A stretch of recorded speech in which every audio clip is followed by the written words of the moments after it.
Black Star Network is here. Hold no punches. I'm real revolutionary right now. Black power. Support this man, Black Media. He makes sure that our stories are told.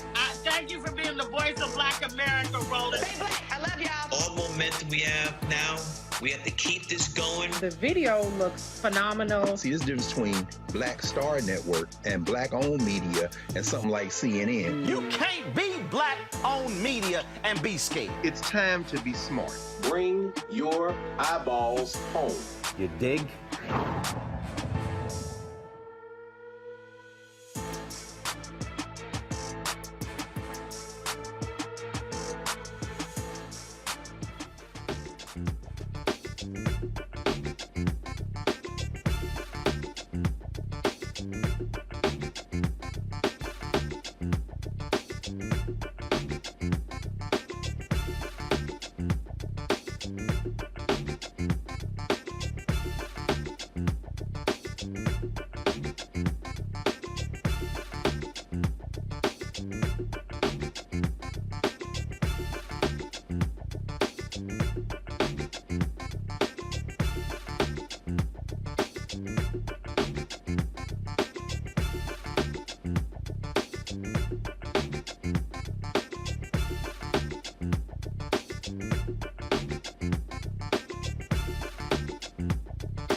Today is Tuesday, November 21st, 2023, coming up on Roland Martin Unfiltered, streaming live on the Black Star Network. A Georgia judge does not revocate an election interference defendant's bond, but says it needs to be modified to include social media.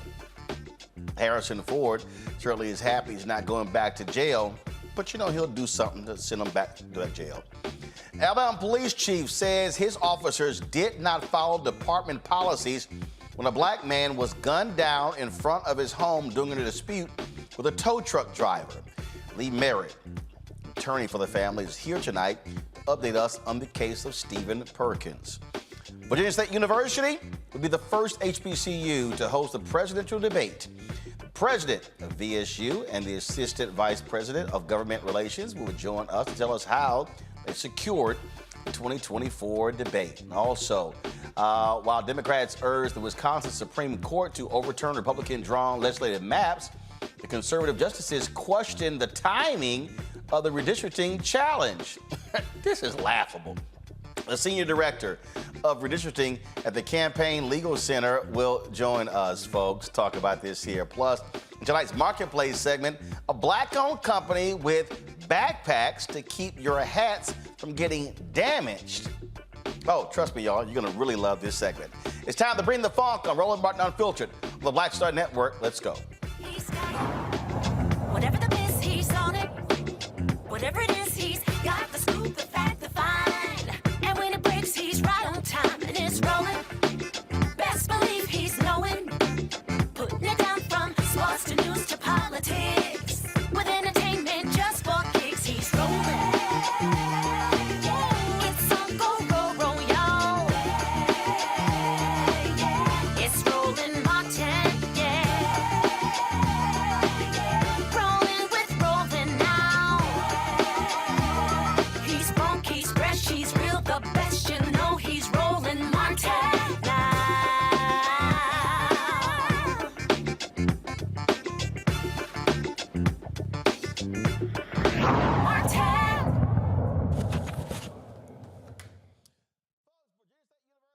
hosting the second general election presidential debate. The Commission on Presidential Debates chose VSU as the first historically black college or university to host the second of these scheduled general election presidential debates in October of 2024. Virginia State University President Dr. Nicole Abdullah and Eldon Burton, the Assistant Vice President for Government Relations, join us right now. Glad to have both of you here. First of all, Frat, congratulations. How did this happen? You know, look, we had a wonderful team that got together, led by Mr. Burton, who unfortunately is a member of Kappa Alpha Psi Fraternity Incorporated. But he led an incredible team at Virginia State to make sure that we could bring this home to VSU. So we're very excited about it. I can't wait for our students to get a chance to experience this event. Eldon, for folks who don't know, what is that particular process that you have to go through to make this happen? So you have to apply on they send you an application. You have to apply, and then they'll come down. They'll do a site visit. President Abdullah gave me a wonderful opportunity, a wonderful idea after we had hosted the gubernatorial debate earlier in 2021. And he said, if you can get the gubernatorial debate, then you can get the president's debate. And so I just went ahead, sent in the application, and they came toward our state-of-the-art facility and the multipurpose center, loved our campus, and I'm glad that they chose us. So, what was the process? How long did it take? And what was the application process? All the sort of stuff that goes along with that. Yeah, so we didn't know how many other schools had applied. We applied. It takes months upon months of back and forth and making sure that we have all the necessary facilities and everything that they need. We have to look into broadband and all the infrastructure that we have. And so once they get beyond that and they come down to do the site visit, we bring our teams together and we walk them through campus, and they loved our campus, and I'm glad that they saw fit to have it at Virginia State University. Now, President Abdullah, were they looking at Virginia being a battleground state, and were they looking at other universities in Virginia? Roland, I'm honest, I wish I could answer that question. I mean, I do make that assumption, but I don't know. I know that the other states that they picked, I think one is in Texas, Utah, and then in Pennsylvania. And so I don't know if politics had a role in it. I just know that our team came with the program and delivered it for us. It's a great day for Virginia State. Now, we don't know, though, if this will actually happen. If Donald Trump is the nominee, we know what happened last time. He complained about these debates, saying they were grossly unfair and did not participate in several of them. So hopefully you will have an opportunity to have that debate on the campus, Eldon. Yeah, so we know that it's not mandatory for them to participate in the debate, but we hope that the nominees will come and will participate. VSU will be ready. We will leave that up to the Commission on Presidential Debates to make happen, but VSU will be ready to lay out the orange carpet, and we're excited about the opportunity it brings for our students to be front and center and learn firsthand about this part of the democratic process. Well, Frat, here's my suggestion. We know how ornery Donald Trump is. If he's a nominee, Biden's a nominee, go ahead, and your backup plan should hit President Biden about having a major town hall on the campus just in case, because again, Trump is known to try. Look, here he's not participating in Republican debates, so let's look at a plan B just in case. Well, look, I tell you, having the whatever candidates show up, in addition to the media, to have all of the kind of national media, national candidates come to Virginia State, I think there's a lesson to be learned either way. I think having all of these adjunct professors, if you will, come to VSU to have an event, it's going to be a great day no matter who shows up. All right, then. Gentlemen, congratulations. And again, so before that, HBCUs, there were debates, Republican and Democrat, on an HBCU campus, but this will be the first time a general presidential debate is on an HBCU campus? This will be the first time that a general debate, presidential debate, will be on our campus. It'll be in the multipurpose center, the same place, Mr. Martin, where you delivered a commencement address a couple of years back. I want to thank you for that address. Thank you for your support of Virginia State, and thank you for your support of HBCUs. But in that building, we will have the presidential debate. Yes, sir. All right, then. We're certainly looking forward to it, and you can count on us broadcasting the show live from there if it happens. But if it doesn't, trust me, we'll come up with a plan B. Okay, sir, we expect you to show up anyway. We expect you to be in the house, no matter who else shows up. Oh, yeah, that's going to happen. Thanks a lot. All right. I want to introduce our panel right now. Torun Walker, founder of Context Media out of Atlanta. Joy Chaney, former executive director of the Washington Bureau and senior vice president, policy and advocacy at the National Urban League. Michael Imhotep hosts the African History Network show out of Detroit. Glad to have all three of y'all here. Joy, this is a huge, obviously this is one of those huge deals. Lots of attention sort of around this. And again, for an HBCU to be in that spotlight, I think is huge. It is mammoth. I'm a Howard graduate, so that would have also been good, but VSU deserves it. Kudos to his team. I hope everyone gets a raise. And more importantly, I hope that they get additional resources. I think where the president was leaving off was right. It's not just the presidential debate, it's all of the resources that will come along with them having not just a Democrat, not just a Republican presidential debate, but a general election presidential debate. That means the entire nation will have their eyes on VSU. That's going to result in more resources, more people being interested in teaching there, more students. This is a big deal. To run 2020, I was there at Texas Southern University. We broadcast from there. The Democrats had a debate on their campus, but obviously a primary is totally different from a presidential race. Yeah. It is, and it's really important, I think, to understand that it's very important for this presidential presidential debate to happen on an HBCU campus. It could have been FAMU, but I'll leave that alone.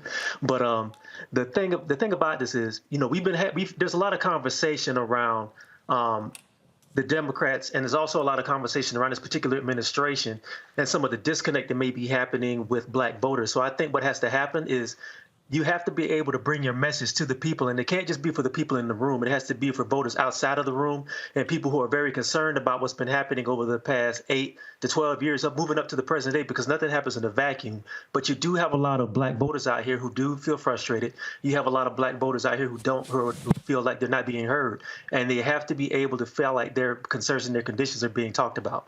Well, the thing here, Michael, there typically are 3 presidential debates, 1 vice presidential debate. Right. And so we don't know what the format of this one is going to be. They have different formats. Some are sort of town hall-like, other ones, whether sort of in the two moderator and the 2 podiums.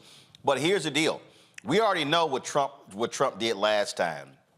And this is going to be a situation where I dare say if there's going to be a debate, this is where first of all, we already know Biden's nominee, he's showing up to Virginia State. Right. Trump may sit here and say, I'm not doing any debates. This is where he can be pressured to show up by saying, oh, so you going to diss the HBCU? Right, diss the HBCU after Trump lies and talks about all he did for HBCUs. And that was Representative Alma Adams' bill, by the way. She really doesn't get credit for that. I think she should take credit for it also. But this would be an opportunity for President Biden to talk about front and center how the Biden-Harris administration has helped HBCUs to date. I think it's about $7 billion that have gone to HBCUs. In 2021, there's a record of $5.8 billion that went to HBCUs. That doesn't get talked about enough. But this is also an important opportunity for him to talk about how his policies have helped the African-American community as well, whether we talk about the economy and 14 million jobs created, whether we talk about the lowest unemployment rate of African-Americans earlier this year, since they have been recording unemployment by race going back to the early 1970s, I think it was, for him to talk about the impact that the CHIPS Act is going to have, bringing down inflation how that is helping African Americans as well. Talk about the $1.9 trillion America Rescue Plan, the $1.2 trillion infrastructure bill, to talk about how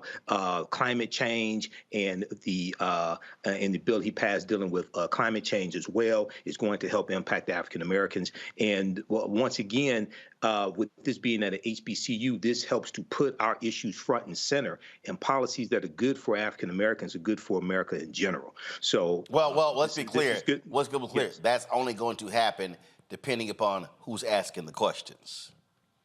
See, again, the President's Commission, they also going to pick the moderators. So we'll see who they're going to pick as the moderator for this. That dictates, frankly, what questions get asked.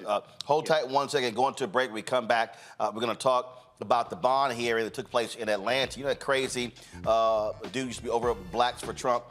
He was talking lots of trash on the social media. Almost got his butt thrown back in jail. We'll tell you what happened there. Also, I got some other stuff we're going to talk about as well. So, jam-packed show. Looking forward to a great conversation. If you're watching on YouTube, hit that like button, folks. Hit the like button. Also, be sure to join our Bring the Fuck fan club. So your chicken money order, P.O. Box 57196, Washington, D.C., 20037-0196. Cash App, $RM Unfiltered. PayPal, R Martin Unfiltered.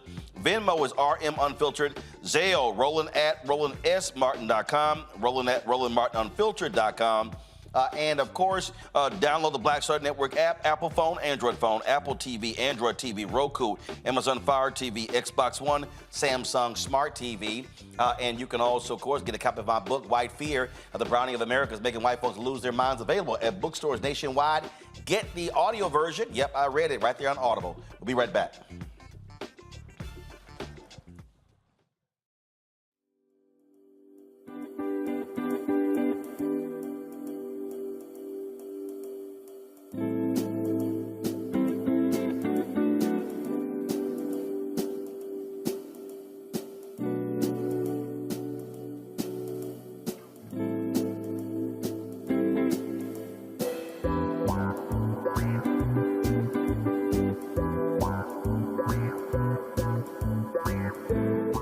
Grow your business or career with Grow with Google's wide range of online courses, digital training, and tools. Gain in-demand job skills with flexible online training programs designed to put you on the fast track to jobs in high-growth fields. No experience is necessary.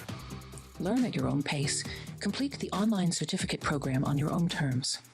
Stand out to employers, get on a path to in-demand jobs, and connect with top employers who are currently hiring. Take one professional career certificate program or all 6. Earn a Google Career Certificate to prepare for a job in a high-growth field like data analytics, project management, UX design, cybersecurity, and more. All professional career certificate programs must be completed by December 31st, 2024. Scan the QR code to complete the application. There are 1,000 scholarships available. Grow with Google and J. Hood and Associates. Be job ready and qualify for in-demand jobs. I'm Dee Barnes, and this week on The Frequency, we talk about school to prison pipeline, book bans, and representing for women's rights. The group Moms Rising handles all of this. So join me in this conversation with my guest, Monifa Bendelli. This is white backlash. This is white fear that happens every time Black people in the United States help to walk the United States forward towards what is written on the paper. Right here on The Frequency on the Black Star Network. Hey, what's up, y'all? I'm Devon Franklin. It is always a pleasure to be in the house. You are watching Roland Martin Unfiltered. Stay right here.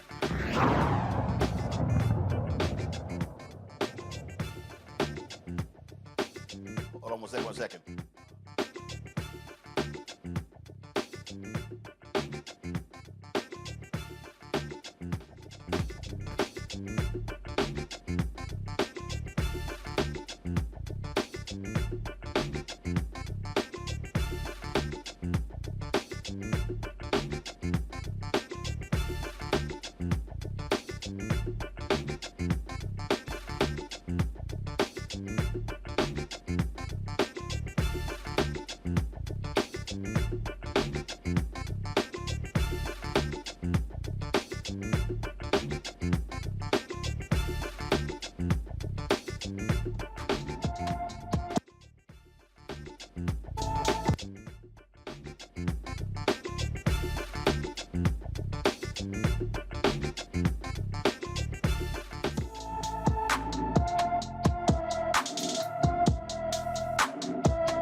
Autumn Lewis has been missing from Buffalo, New York since November 10th.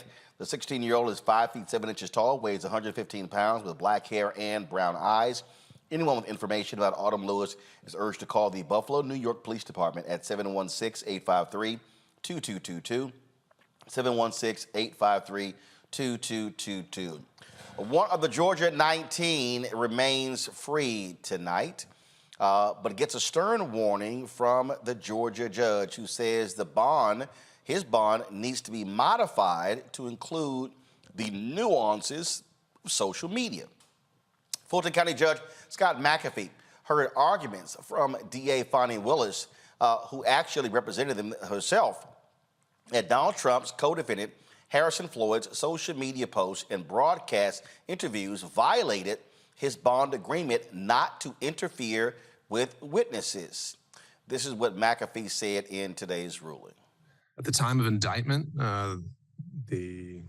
we were in this courtroom in the middle of another murder trial, so I was not able to conduct the first appearance for Mr. Floyd. But throughout that week during the trial, we were presented with these consented bond orders, which were negotiated by the parties, and that I signed without a hearing. And Mr. Floyd agreed to abide by the terms of it. And I think it's clear from the case law, there is no constitutional right to bail. And a bond can contain special conditions as long as they're reasonable under the circumstances. And often those can curtail or even eliminate defendant's constitutional rights under the First Amendment, under the Fourth Amendment, such as forbidding contact. We see that quite commonly. And the question becomes, a trial court has to balance the rights of the accused, as well as the public safety interests that are raised by any particular case.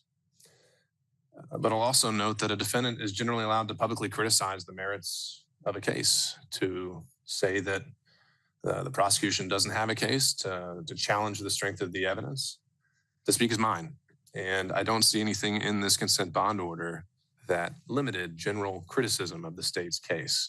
Each of these conditions had components to them, had preconditions, but there was no general limitation of talking about this case. But obviously that criticism cannot cross a line and ever evolve into witness intimidation. And I think, as the defense was willing to concede here, Mr. Floyd seems very boldly willing to explore exactly where that line lies in this case.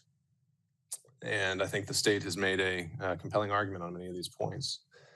But in categorizing these statements, on the first point of intimidation, we don't see, as we might see in these bond conditions, as they're traditionally understood, someone posting the personal info of a witness or a co-defendant. We don't see someone directly messaging, again, as that's traditionally understood.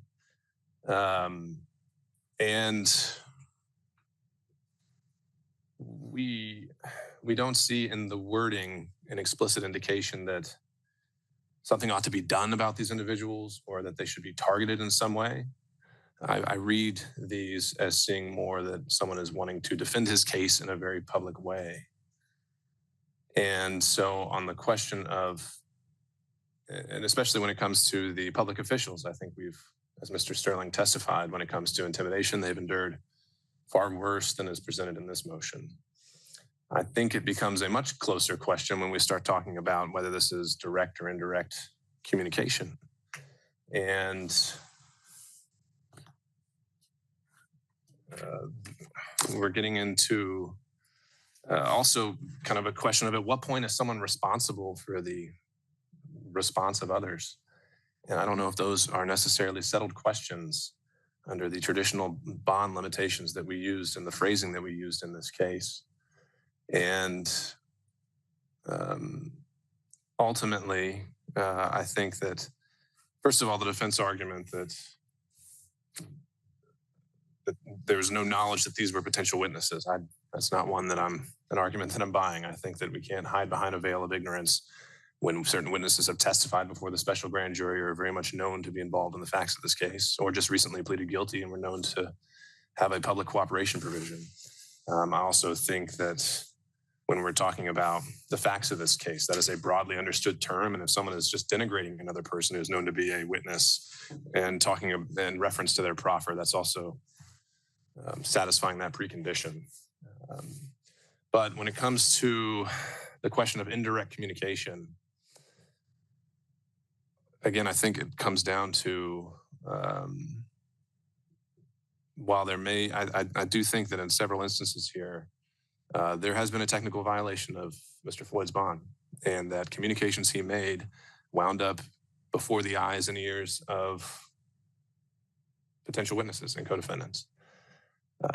But not every violation compels revocation. And so I am stuck on the question of notice, and that the bond conditions as written in my mind were not specific enough to account for the nuances of social media. Now, the judge said, look, y'all need to work this thing out. During the testimony there, finally, Willis, go to my iPad. This is Atlanta Journal-Constitution. As evidence that Floyd had violated the terms of his bond, Willis cited 21 Floyd social media posts. In one of those posts, he tagged attorney Jenna Ellis, who recently pleaded guilty to one felony count, is now a witness for the prosecution. In the post, Floyd questioned Ellis's ethics, suggesting she was stealing money raised for her defense, and urged her to return the money she had raised. Through her attorney, Ellis told prosecutors she saw the post. She said, quote, "Yes, I believe it was meant to both intimidate and harass me and encourage others to harass me, which others have done." Willis also highlighted Floyd's social media posts about election worker Ruby Freeman, who Trump falsely accused of voting fraud, Secretary of State Brad Raffensperger, and Gabrielle Sterling, Chief Operating Officer for the Secretary of State. Now, the judge said technically he did violate the bond, but wanted them to work through some language. I mean, here's the deal here, Torun.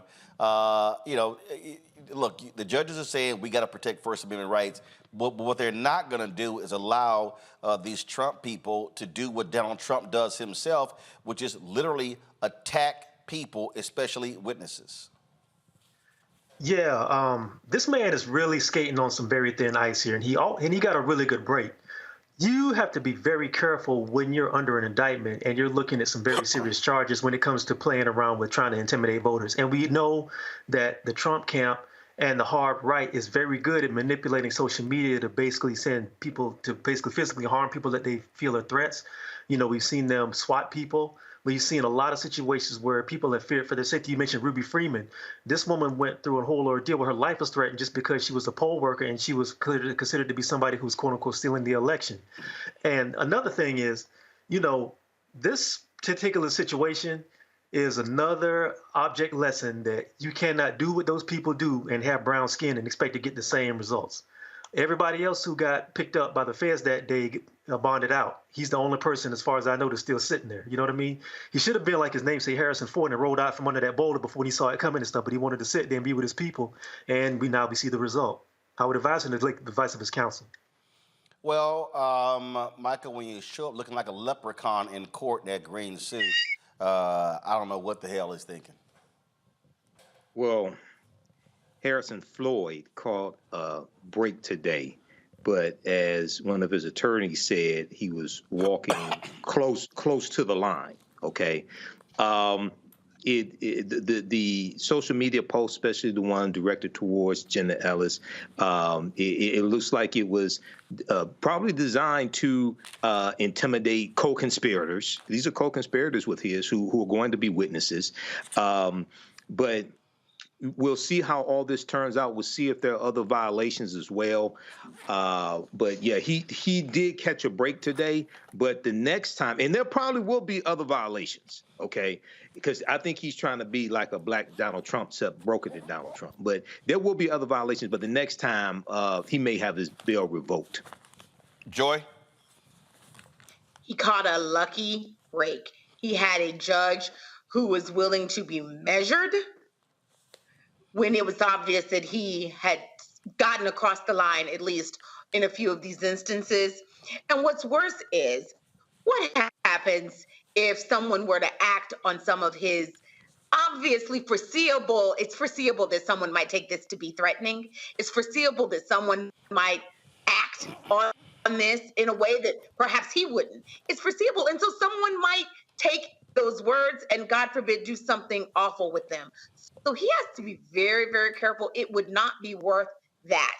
Moreover, if he loses his attorney, it was hard enough for him to get an attorney. It will be much more difficult for him to get one as well. He should listen to the advice of counsel. He should shut up. Well, when you think that you are a black Donald Trump, that's a little more hard to do, but that's what you have. But he's going to take it all the way, and so I can't wait till he gets convicted and thrown in jail for being dumb. So we'll see what happens. All right, y'all, when we come back, we're going to talk about this case that, when you look, it's just unbelievable. Frankly, a brother was ambushed by cops as they helped a tow truck driver snatch his vehicle. Wait till we show you what the police chief had to say today about the actions of his officers. You're watching Roland Martin Unfiltered right here on the Black Star Network. On the next Get Wealthy with me, Deborah Owens, have you ever had $1 million idea and wondered how to bring it to life? Well, it's all about turning problems into opportunities. On our next Get Wealthy, you'll learn of a woman who identified the overload bag syndrome, and now she's taking that money to the bank through global sales in major department stores. And I was just struggling with 2 or 3 bags on the train. And I looked around on the train and I said, you know what? There are a lot of women that are carrying two or 3 bags. That's right here on Get Wealthy, only on Black Star Network.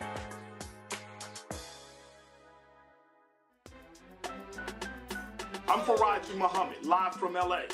And this is The Culture. The Culture is a two-way conversation. You and me. We talk about the stories, politics, the good, the bad, and the downright ugly. So join our community every day at 3 p.m. Eastern and let your voice be heard. Hey, we're all in this together. So let's talk about it and see what kind of trouble we can get into. It's The Culture, weekdays at 3, only on the Black Star Network. Hi, I'm Dr. Jackie Hood Martin, and I have a question for you. Ever feel as if your life is teetering and the weight and pressure of the world is consistently on your shoulders? Well, let me tell you, living a balanced life isn't easy. Join me each Tuesday on Black Star Network for A Balanced Life with Dr. Jackie. We'll laugh together, cry together, pull ourselves together, and cheer each other on. So join me for new shows each Tuesday on Black Star Network, A Balanced Life with Dr. Jackie.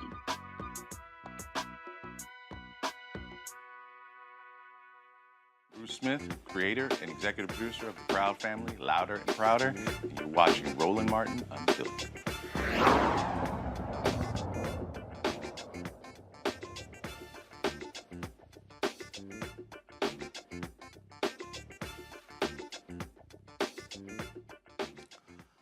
An Alabama police chief says his officers violated department policies when they shot and killed a black man during a dispute with a tow truck driver. Steve Perkins died on September 29th when cops were called to his home because a tow truck driver was trying to repossess a vehicle. That driver reported that he was being threatened with a gun.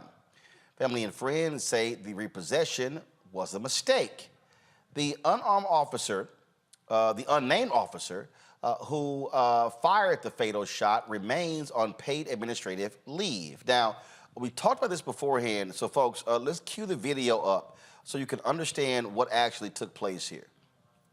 The tow truck driver arrived on the scene, says he was threatened. But here's the problem. When he came back, video reveals, and we show the video, where officers were literally hiding behind vehicles, waiting for the driver to come back up. Come on, guys, roll a video. So here's right here. So here are officers waiting behind these vehicles.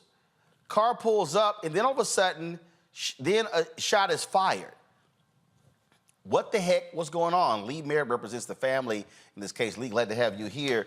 So the chief said they violated department policies. Well, that was the officer who fired the shot. But multiple officers were involved in this, correct? That's right. The community is anxious. How many? There are at least 5 officers involved directly on the scene. Okay, 5 officers. And again, as we said there, we're watching this whole thing play out. They're hiding behind other cars. It was essentially an ambush. That's exactly what it was, Roland. I have never seen a policy where police officers assist a tow truck driver in a repossession at all. But if they are going to assist in a repossession, let's say that there was some concern about the safety of the tow truck driver, an ambush that violates the Fourth Amendment, that violates Mr. Perkins' right in his home, that has caused this really terrible tragedy, is certainly not the policy or best practices anywhere in the country. Okay, so the family says it was a mistake. Was it? Have y'all communicated with the car company? Was it a mistaken repossession? It certainly was a mistaken repossession. The family has been granted the vehicle back. One of the more callous aspects of what happened that night is after they got done gunning Steve Perkins down in his front yard, they went ahead with the tow. And so the family was able to recover that car because the car was not, in fact, in repossession. It was a mistake. And so the tow truck company and the financial officer responsible for that car being in repossession status is also named in the family's federal civil rights suit. So we clearly had a mistake, and that mistake, coupled with these officers assisting this tow truck driver by essentially setting up an ambush, that has left a black man dead. That's exactly it. And in America, generally that means that these officers will be acquitted. The part about this case that concerns me, obviously the officers violated policy. The chief has confirmed that in his most recent statement. The mayor has confirmed that in the most recent statement. Police officers are not supposed to participate in the tow. They're certainly not supposed to set up and ambush a civilian. But this civilian came out of his home with a weapon, with a light affixed to a weapon. And very often in American jurisprudence, if an officer faces a black armed citizen, that is enough to suspend every constitutional right, the right to protect your home, the Second Amendment right, the First Amendment right. Generally, those go out of the window. In this case, we're going to be fighting again, like we had to fight in Tatiana Jefferson, who was legally armed, like we had to fight in Cameron Lamb in Kansas City, who was legally armed, to hold an officer accountable who gunned down a black civilian who was legally armed protecting their property. This is just one of those just strange stories. This shooting took place at what time? About 2 a.m. in the morning. 2 a.m. in the morning. It is, again, just baffling that cops would, I can't remember police assisting in a vehicle repossession. No, it's certainly not it's certainly not a part of the policy. Often we complain that law enforcement officers are aligned with business owners and corporations against civilians. And we see that play itself out in their practices. But to have here a private entity come to illegally take someone's car and to receive the assistance of law enforcement, only to find out subsequently that the tow was illegal, and certainly the policies that they relied on were illegal as well. All right. Lee Merritt, we appreciate it. Thanks a lot. Thank you. This right here is just beyond belief. Michael, again, this mistake by this person, that cost this black man his life. This mistake by this company, this administrative person, plus what these cops did, that man is dead. Yeah, I know the attorney there, Lee Merritt, said that usually in a situation like this, those officers get off. Hopefully they won't in this case, but we'll see what happens in court. But also, I know there's going to be a civil lawsuit as well. But yeah, this is a tragedy.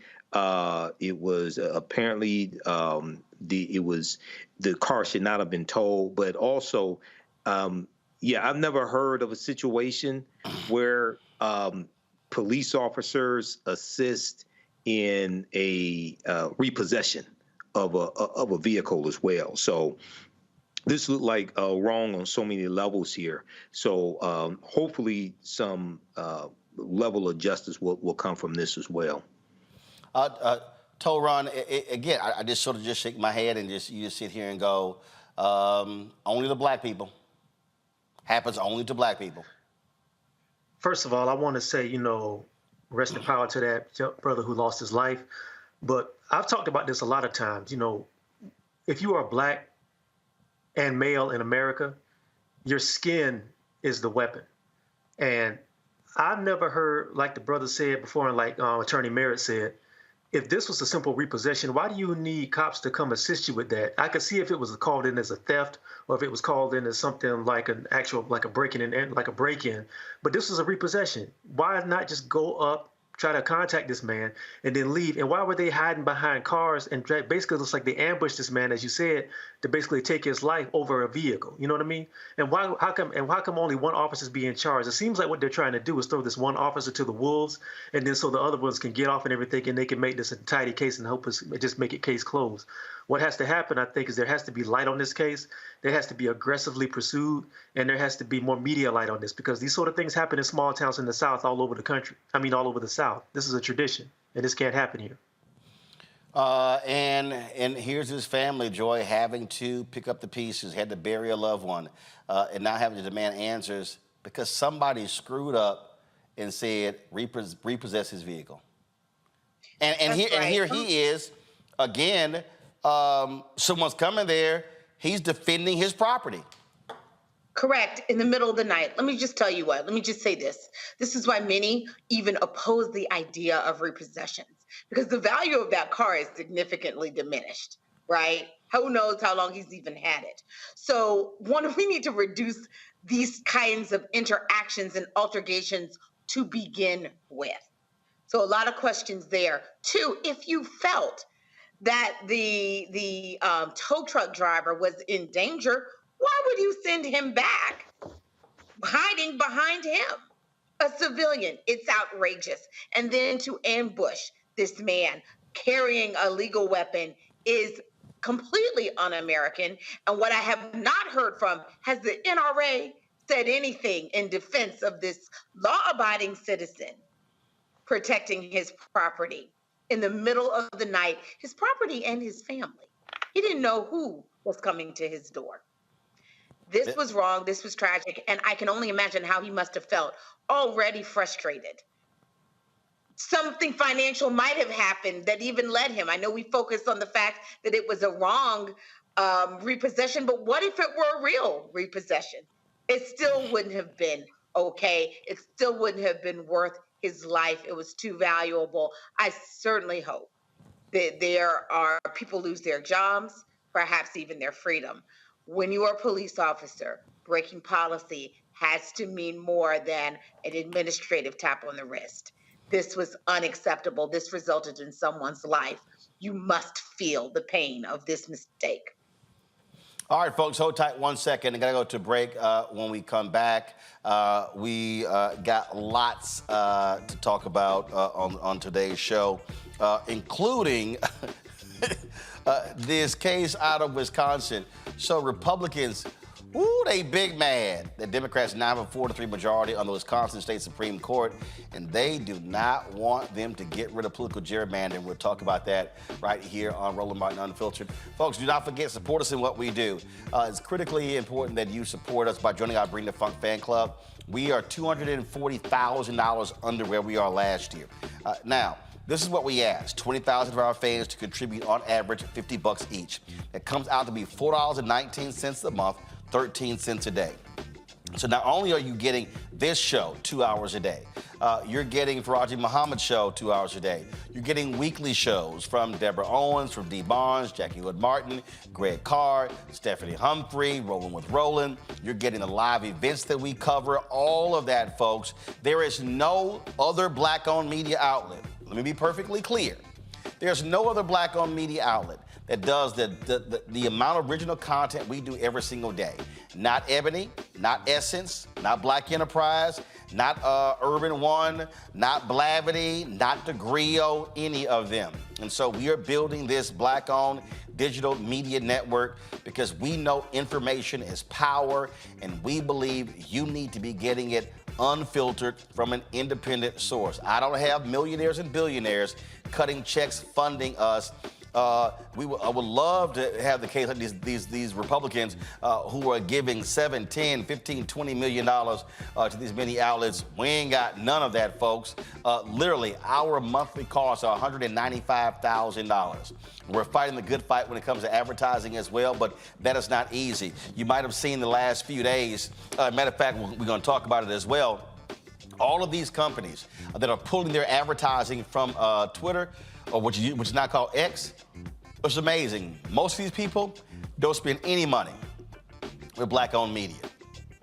But they're always telling us brand safe. And so that's the battle that we are in. So please, send your check and money orders to P.O. Box 57196, Washington, D.C., 20037-0196. Cash App, $RM Unfiltered, PayPal, R Martin Unfiltered. Venmo is RM Unfiltered, Zelle. Roland at RolandSMartin.com, Roland at RolandMartinUnfiltered.com. We'll be right back. Next on the Black Table, with me, Greg Carr, working under the constant threat of violence. Nearly 50 bomb threats over dozens of HBCU campuses. In 2022, we'll talk to our HBCU Master Teacher Roundtable about the stress, the strain, the frustrating lack of answers, and real community-grounded solutions to the threat of violence we face at HBCUs today. Join us for the Black Table, only on the Black Star Network. When you talk about blackness and what happens in Black culture, we're about covering these things that matter to us, speaking to our issues and concerns. This is a genuine people-powered movement. There's a lot of stuff that we're not getting. You get it, and you spread the word. We wish to plead our own cause.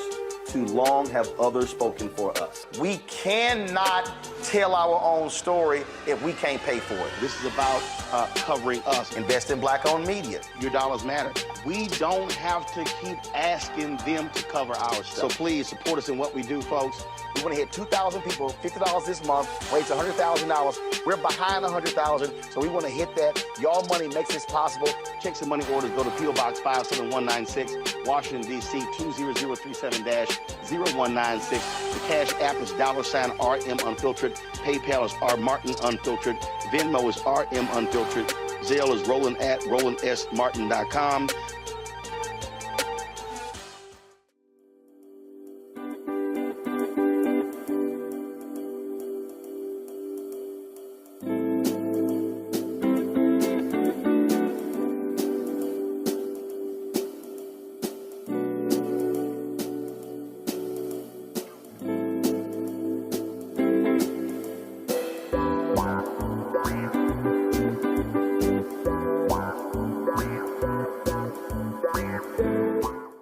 Executive producer, Proud Family. You're watching Roland Martin Unfiltered.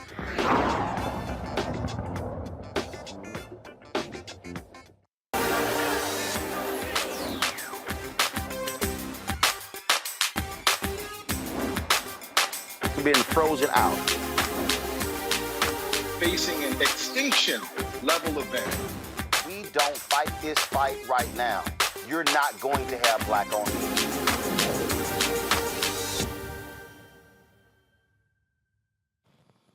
All right, folks, so you heard me talk about the battle that we are always fighting when it comes to advertising dollars.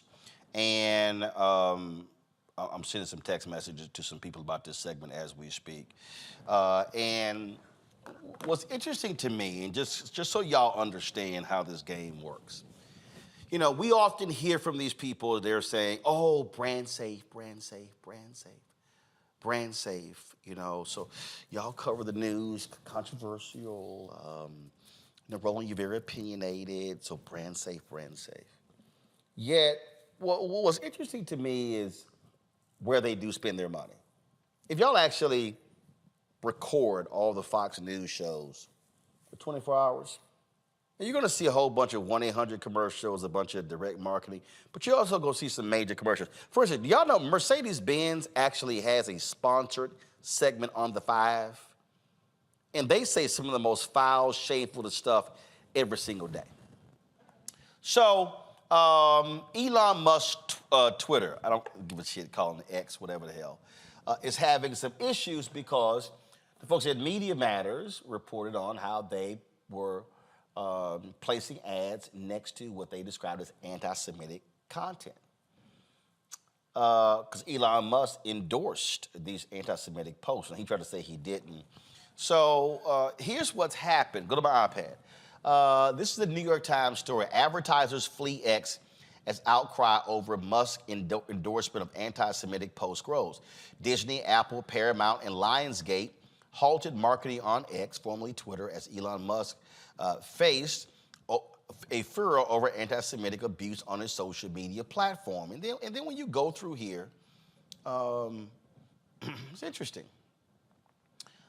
Disney said it was pausing spending on X, as did Lionsgate, the entertainment and film distribution company, and Paramount Global, the media giant that owns CBS. Apple, which spends tens of millions of dollars a year on X, also suspended advertising on the platform, a person with knowledge of the situation said. They followed IBM, which cut its spending with X on Thursday, and there are a bunch of other advertisers. So here's what I find to be interesting. I put this tweet out there, and I said, well, while the people are cutting advertising on Twitter, why are they supporting black-owned media? I go through here, and I see Lionsgate. This is the same Lionsgate that has y'all know Lionsgate owns Stars, right? It's the same Lionsgate, got all them black shows. They got all them power shows from 50 Cent, and Courtney Kemp. They got all these shows. And we reached out to them in the last couple of years. Not a penny. Now, they always want their stars to come on the show.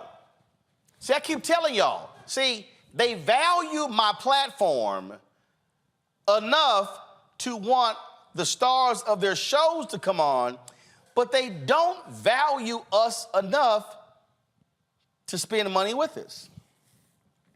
I sit here and, I see Apple. Look, we did a deal earlier this year. It was in June, I think, with Apple, was for Swagger. I'll tell you, it was a $10,000 deal. It wasn't a major deal.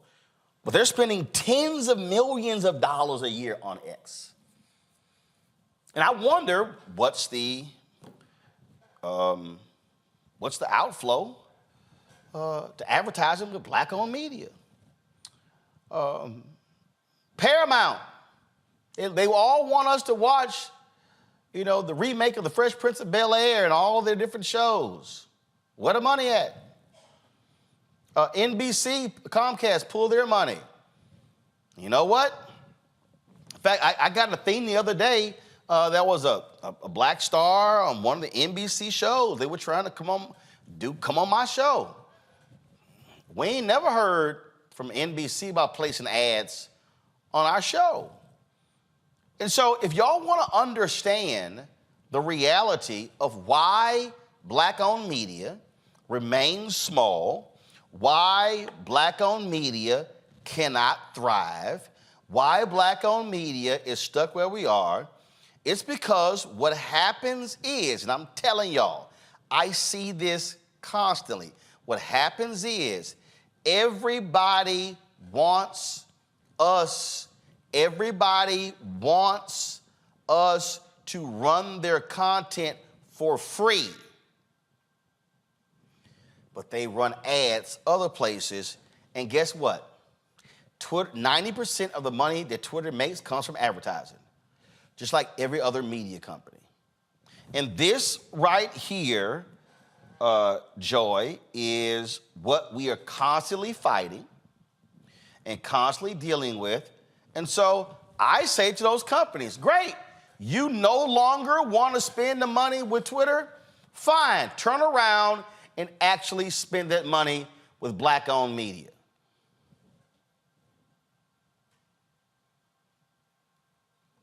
Joy, you're muted. Nope, I'm on. There you go. All right.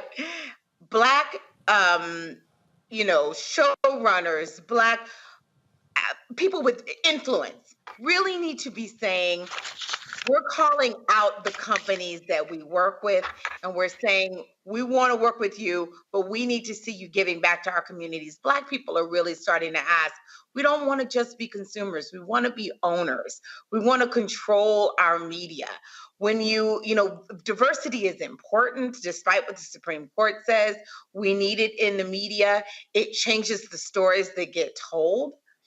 It changes who controls the narrative. And so, we're going to have to start deciding whether we want to support companies who are admittedly saying, we support folks who for a long time, X has been doing, when it was Twitter, even now, it has been doing plenty to give these companies pause about whether they should be advertising. The fact that most of us don't have another place to go to reach the world but them is also alarming. And it's because all of the advertising dollars are going towards this awful platform. It's time. And hopefully the rest of us can follow. I know I've been considering backing off. We need them to then turn somewhere. And I think this network is just the place to do it, Roland. You got your number? And I'm seeing some people's comments. I love people always got something to say. And they're talking about, it's a return on the investment. Black people watch more TV than anybody else. So the reality is this here. We are the consumer. I saw a video from George Fraser earlier today. I'll try to find it. And the bottom line is, man, we driving all of this. We are the ultimate consumers. We're the ultimate consumers. And we are making everybody else rich, these companies rich. Like, I saw a story, matter of fact, today. Tubi, growth is up 30%. Oh, they targeting black people left and right. Guess who owns Tubi? Rupert Murdoch. Fox Corporation. Fox Corporation. Black folks built to run the Fox network, but in Living Color and Rock and all those shows with the local stations they own. That's how they were able to launch Fox News. And here we are running around, blowing Tubi up, and same thing is happening. Boy, everybody loves us because we make everybody billions of dollars. You know what? I'm glad that you're as passionate about this as I am, because I talk about this on a regular basis. I'm on Twitter a lot, probably more than I need to be. But as the sister said, it is an excellent place to be able to get a message out with a minimum of effort. The downside of that is, as you said, because we are so brilliant and because black people are so talented, a lot of things that we do with no effort. A lot of the things that we create, the trends we create, we do with no effort.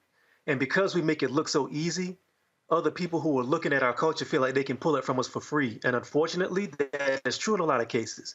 You know, a lot of people, some kid who makes up a new dance in St. Louis somewhere, it goes viral. And then somebody takes that and then it starts going around the country. Who gets the benefit from that when a song gets made off of that? Some white influencer in Orange County somewhere. Some singer starts doing it and he gets paid off of that. Black people who create this culture don't get paid off it, and that ties into media as well. We have to start looking at what our worth is, literally, and we also have to start building networks amongst ourselves to start talking to people who know how the inside of the industry works so we can try to capitalize on these things. And I'm going to say this, and this may make some people mad. We really got to start seeing the value in the things that we build for ourselves, whether it's my company, whether it's Roland Martin, whether it's Black Star Network, whether it's a lot of these other creators who have brilliant ideas, but they may not be able to bring it to scale. But we got to be able to start seeing the value in the things that we do and start instead of waiting for somebody else to give us a check. You know what I mean? Advertising is important, but we can also create our own media and fund ourselves as well. Yeah, but to run, here's the problem though. The reality is, okay, creating our own media and funding it ourselves, that doesn't also pay all the bills, and you can't grow in scale, and so here's the piece: $322 billion. $322 billion will be spent in 2023 on advertising. Advertising is all over the place. It's billboards, it's radio, it's television, it's digital, it's on the side of buses, it's all of that. And so all I'm saying, Michael, is that if Disney, Comcast,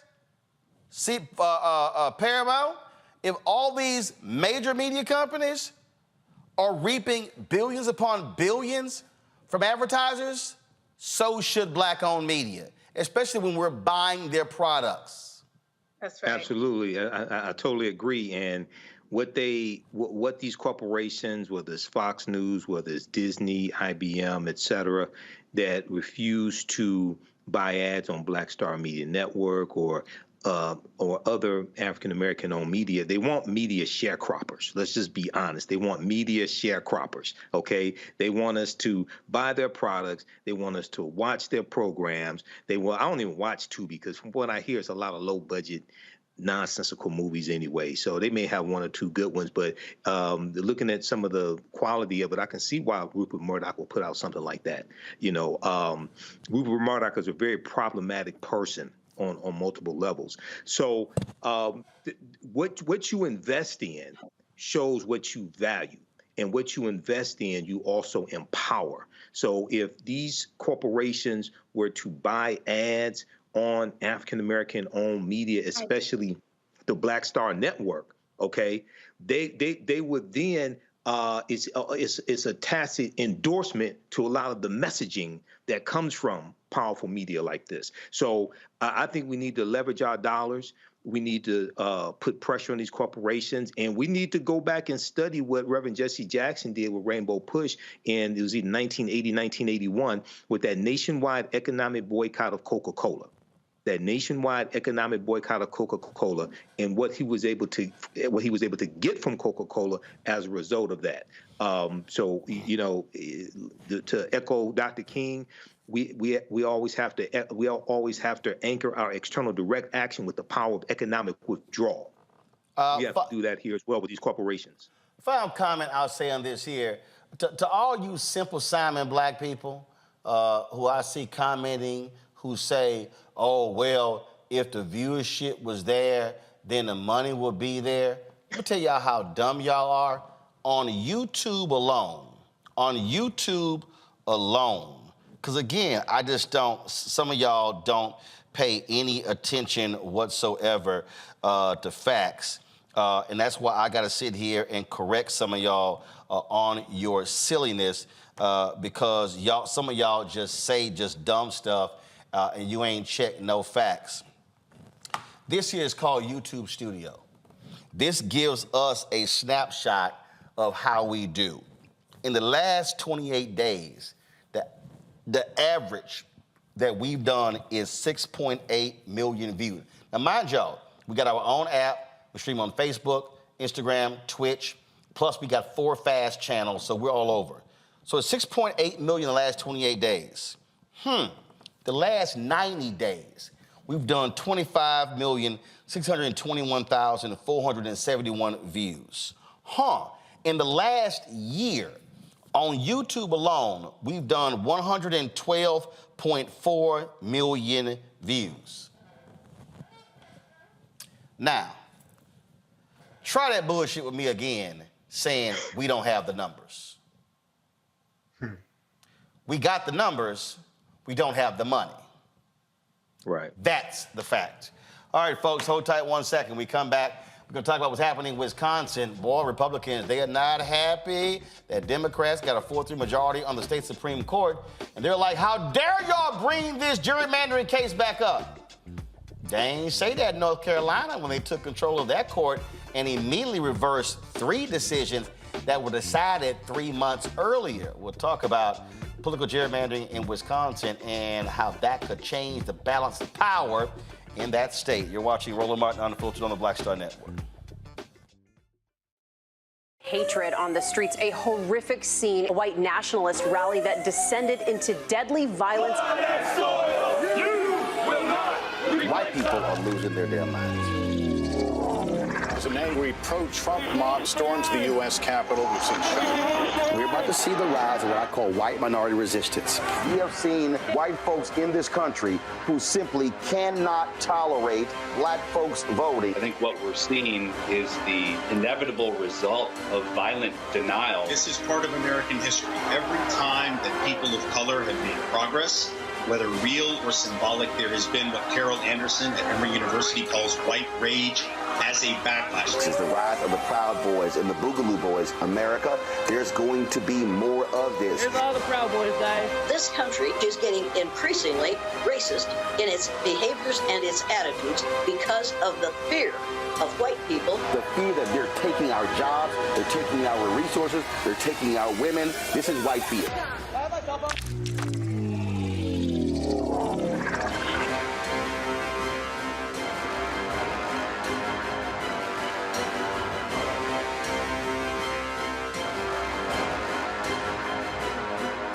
I'm Dee Barnes, and this week on The Frequency, we talk about school-to-prison pipeline, book bans, and representing for women's rights. The group Moms Rising handles all of this. So join me in this conversation with my guest, Monifa Bandelli. This is white backlash. This is white fear that happens every time Black people in the United States help to walk the United States forward towards what is written on the paper. Right here on The Frequency on the Black Star Network.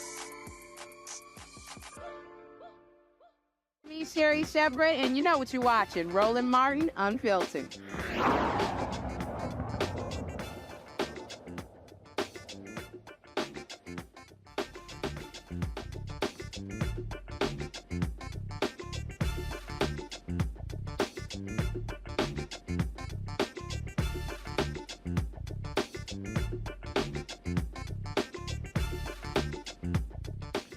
Well, today in Wisconsin, conservative Supreme Court justices vigorously question why they should overturn Republican-drawn maps. They claim Democrats hope for more favorable results. Now, keep in mind, all of this is a result of a Democrat winning a state Supreme Court seat by 11 points in April that flipped the court 4-3. Boy, these conservatives are not happy at all. They even said, this is wrong. This is, if you would be doing this, if the results hadn't changed, and the attorney said, no, that's not true, we would still be filing these suits. They point blank say how they impact and how they frankly are written in support of Republicans. And folks, it's not even close. It's not even close what the Republicans have done. They have literally gerrymandered themselves into absolute power. You look at the votes cast. Democrats can win 55% of all the votes in the state, and they still will not be in power.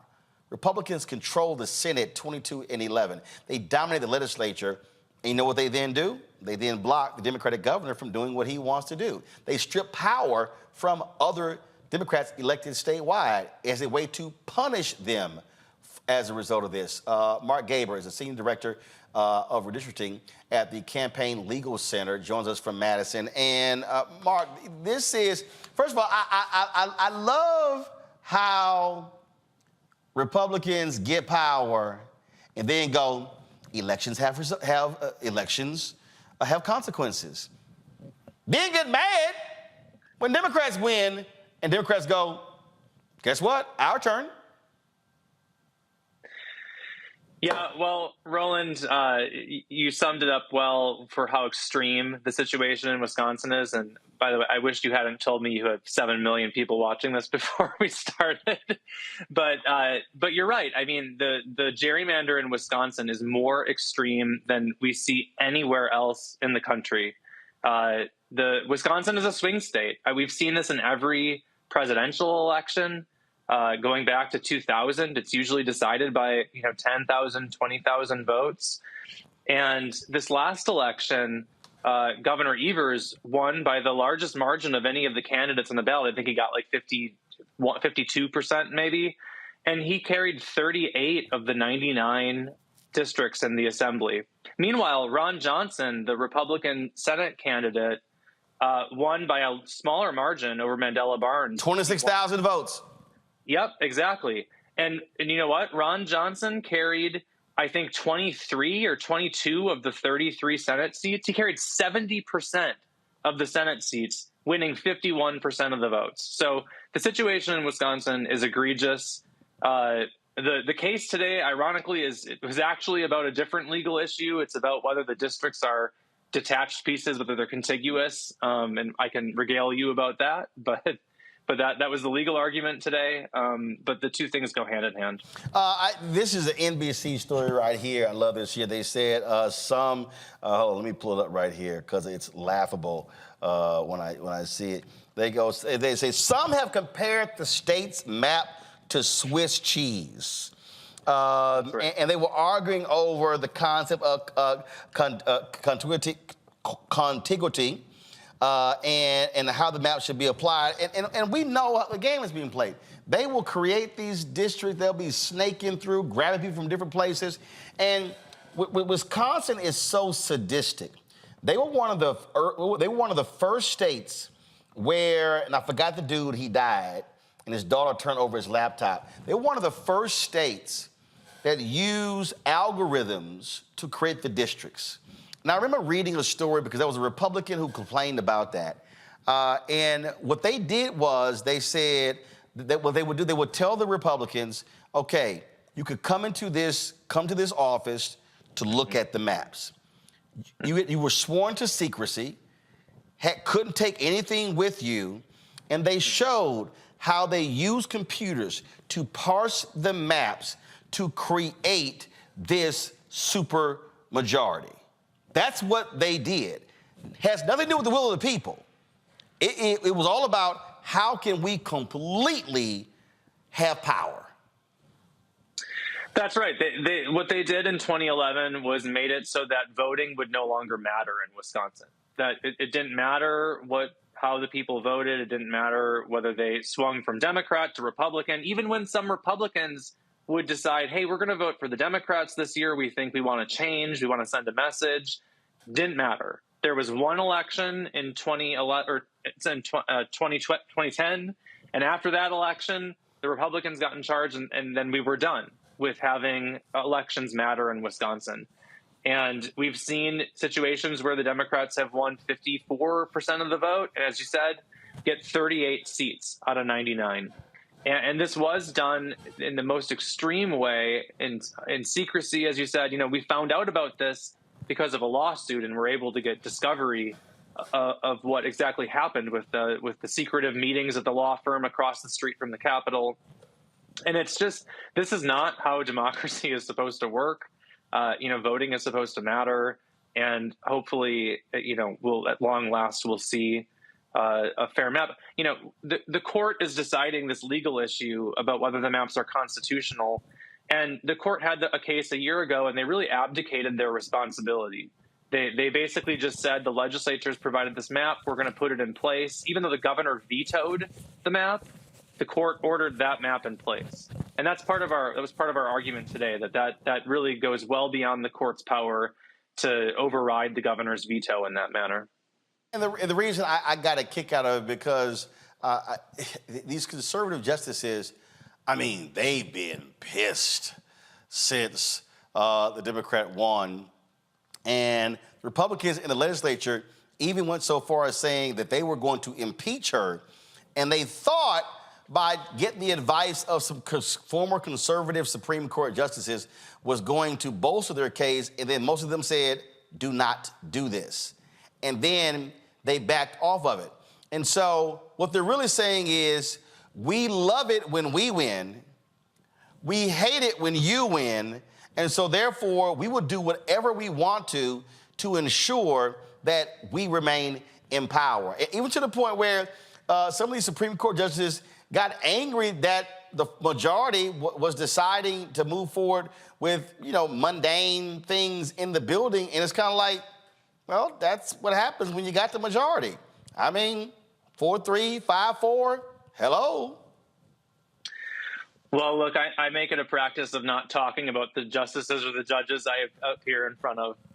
But the legislature did make this argument that Justice Protasewicz should recuse. And it really was just a frivolous argument, and I think disrespectful, both of Justice Protasewicz and of the court as an institution.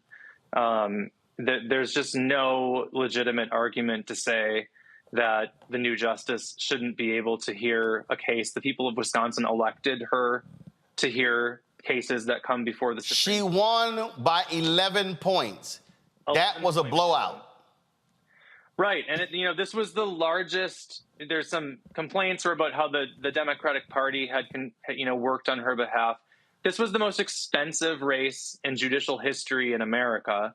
And the same thing can be said about every other election for the Wisconsin Supreme Court. They were not the most expensive, but they each got, on all sides, got money from various political parties. Yet no one is saying that those justices shouldn't be hearing the case. They've all been elected. They're all judicial officers. They are expected, and they do, hear the case and hear the facts and hear the evidence and hear the law and come to a decision. And I find it just disrespectful that this argument is being made in this manner. Questions for my panel. Joy, you're first. I mean, this is completely a victory for the voters. I mean, what do you I'm trying to get the right question here, but what do you think voters need to think about this moment? How do they need to get engaged here? Just give us some intake. If you're a voter out there, what should you be taking from this case? Well, hopefully help is on the way. that Wisconsin has suffered under unconstitutional maps in so many different ways. Obviously it's a partisan gerrymander that's horrible, but there's so many little technical things wrong with the map that violate the state constitution. And so what I hope, and I don't make predictions about how my cases turn out, but what I hope is that in November 2024, Wisconsin, and I'm from Wisconsin, just to put that out there. This is my home state. I care a lot about this. I hope that finally in this next election, voters will be voting in a map that is responsive to them, that whoever they want to vote for, that at the end of the day, the results of those elections translate into who's elected. And that seems like the most basic part of a majoritarian democracy. And I'm really hopeful that we'll get that. So what I would say is, turn out in 2024, help is on the way, and hopefully we'll have a map in place for you that finally reflects the democracy that the state's supposed to be. Michael? Your vote matters. Your vote matters. Yes. All right, Attorney Gaber.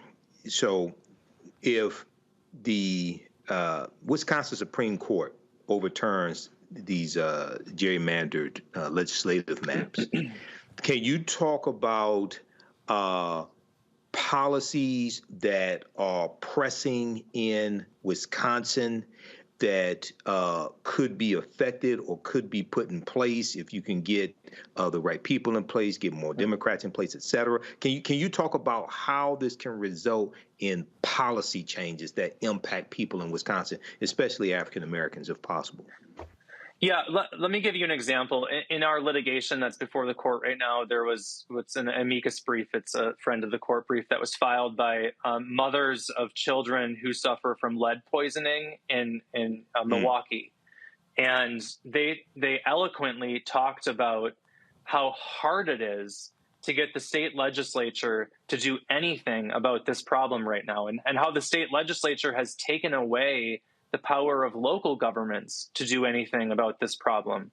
And one of the things that just struck me is they said that because of the gerrymander, what they're having to do is go into suburban white communities and go to churches and ask suburban white women to call their legislators and Republicans in the suburb and try to get them to care about this. And that's their latest strategy, because it's not enough to go to their own representatives because they're in the minority and they're stuck in the minority because of the way the map is gerrymandered. And this just struck me. You ought to be able to go to your own legislator and have them in a swing state and have them have the chance to build a coalition of, well-meaning people. And they said, hopefully this will work, our new suburban church strategy, but so far it hasn't. And I was just so struck by that, what a real example of the harm that comes. It's not just about Democrats and Republicans. Like, this harms people and their daily lives and their ability to protect their families from environmental dangers. So I just think, that sort of, for me, is the perfect example of what's wrong with this. Toron? Thank you. I don't believe anything happens in a vacuum, and it seems like what you're describing is happening in Wisconsin is sort of a pattern of balkanization and gerrymandering that's happening across the country, where right-wingers want to kind of break up the votes in every sitting local. So my question to you is, do you see this as a pattern that's happening nationwide, and how can people who are concerned about where their vote goes and the quality of their vote can push back against? Yeah, gerrymandering is obviously not a new thing, and it got really bad in 2011 because there was the Tea Party wave, and I'm not, right now the worst offenders are, for the most part, the Republican legislatures.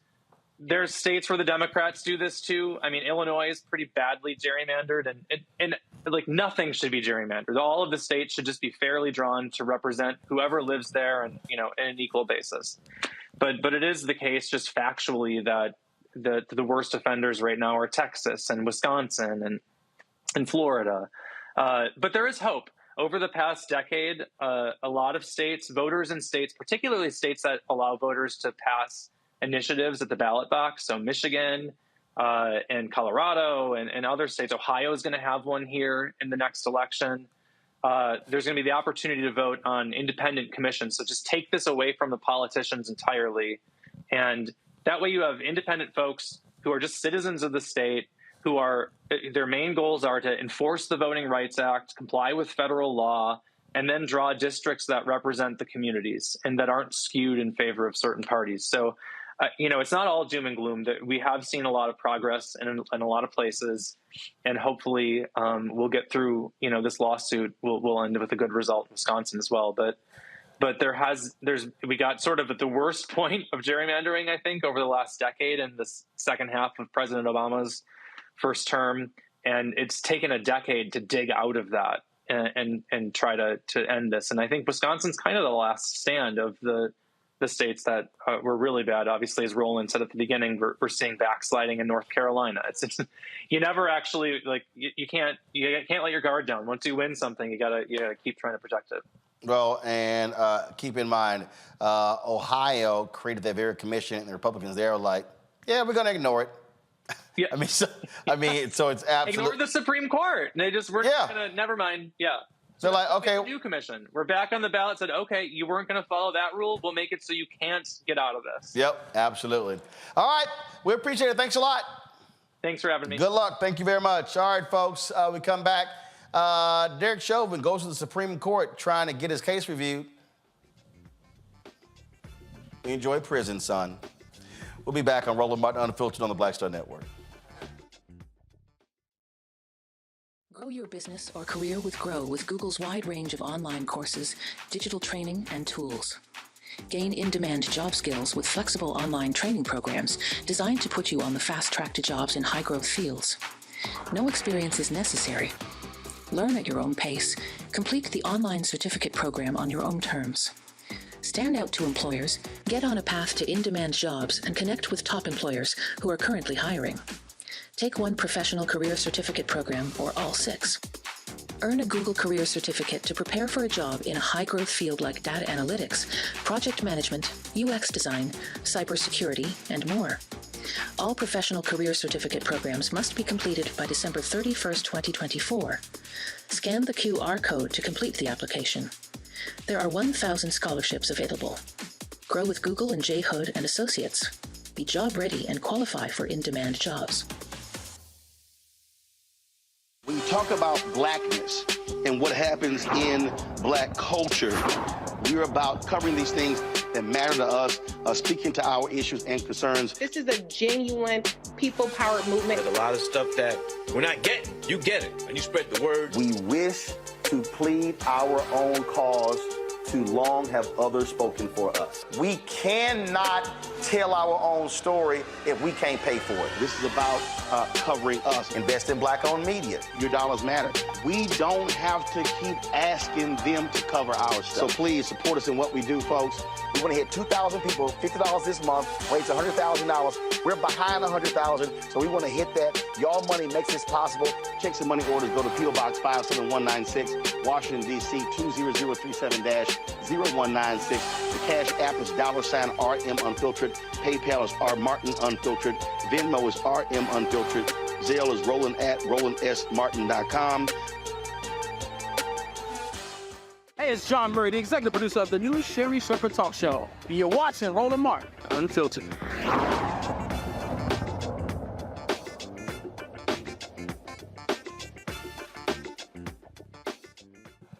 The U.S. Supreme Court turned down a request to review the conviction of former Minneapolis police officer Derek Chauvin, who was found guilty in the death of George Floyd. He is serving 22 and a half years in prison for second-degree murder, third-degree murder, and second-degree manslaughter for the May 25th, 2020 killing of Floyd. Chauvin's attorneys said in their appeal that the former officer suffered from prejudicial pretrial publicity and that he was denied a venue change, suggesting jurors lean toward conviction to avoid civil unrest instead of actual guilt.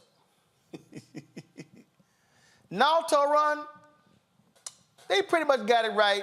Yo, punk ass guilty. You would come to me first, let him rot. I don't care if he needs to stay in there until they drag him out. I never will forget where me and some friends were sitting around when the verdict came down, because, you know, we know the way the system works here. There's no guarantee of anything. And I'll never forget that look on his face when he got that sentence and his eyes bugged out, like, who, me? I'm a white man. I'm not supposed to, this isn't supposed to happen to me. And it's just kind of wild that I shouldn't say I'm surprised, because, you know, when you had the audacity to take someone's life, when somebody's begging you and screaming at you to take your knee off their neck, of course you're going to try to use the system and feel like there's a miscarriage of justice. But no, he got what he got. He gets what he gets, and he needs to stay there until they carry him out the box. I hope he got lots of cigarettes. Absolutely. Let's go to Chicago, folks, where a former Cook County judge is facing felony charges. So prosecutors say she allegedly stole $300,000 from a Tuskegee Airman. Go to my iPad. Of course, she was this is a World War II vet. This is the Chicago Sun-Times story. And again, she used to be a judge in the courthouse, came back to face criminal charges. And they say she took more than $100,000 from the financial accounts of Oscar Wilkerson Jr. It took place over a couple of years. She was given control of his finances when he moved into a nursing home. Now, she was the head of Child Protective Division, the Cook County Juvenile System, until she, retired. She's the niece of, so this is absolutely crazy, folks, this happened. Just, again, it's crazy. Now, she's the niece of Wilkerson's former wife. And he died in February, a day before his 97th birthday, as you see. But again, Michael, how your ass, I mean, I guess, you know, innocent till proven guilty. You're accusing your ass of stealing $300,000 from a damn Tuskegee Airman. Yeah, Roland, that's shameful. You know, somebody who served in World War II, African Americans fighting in World War II were fighting the Double V campaign. They're fighting against Hitler and the Nazis, but they're also fighting against racism and lynchings and segregation here at home as well. And, you know, I don't understand. So we'll see how this plays out. All this has to be proven in court. Once again, I'm not a defense attorney, but I've been around enough of them to know this. This all has to be proven in court. But just the allegations alone, I don't know if this is true. I don't know how somebody could do that, especially to a Tuskegee Airman. And these brothers faced racism, in the military. They faced racism in the army, sacrificed their lives to fight for a country that discriminated against them when it came to them taking advantage of their GI Bill benefits when they got back home. So we'll see how this plays out. But if these allegations are true, this is a tragedy here. I don't understand how something like this could happen. Well, I do. Greed. That happens. Folk who believe they're going to get away with it. That happens as well. These things happen a lot. And the reality is, folk don't like to sit here and be held accountable. Yes, innocent until proven guilty. But my goodness, that's awful. Here you had, again, a brother, 96 years old, who was, who they say money was taken from. Okay, have y'all seen this here? A lot of these folk, are commenting publicly with regards to what's happening in the battle between Israelis and Hamas. And some folk, I don't think they're getting the message. So, Melissa Barrera, she's an actress. She's supposed to be in Scream 7. Well, she got fired from the movie. Go to my iPad. She got fired from the movie because of her social media posts with regards to the war. And so Deadline says she was let go due to her Instagram stories, which have been perceived as anti-Semitic. Okay, so that's one. So then you also have, let me pull this up, Susan Sarandon. She spoke at a rally, and she actually, let me pull this story up right here. She got dropped by her talent agents because she said, go to my iPad, her UTA was her talent agency. She spoke at a rally where she says American Jews are getting, quote, a taste of what it feels like to be Muslim. Well, that cost her right there as well. Now check this out. Then you have this other story. So a Jewish man in New York, he was captured on video. Let me pull a video up, y'all. He was captured on video saying this. This is the video that was shot. He was talking to a food vendor on the streets of New York. Listen to this. To my friends in immigration. Really? Okay, go, yeah. And to the Egyptian, the Mukhabarat wants your picture. Okay, yalla, go. Yeah?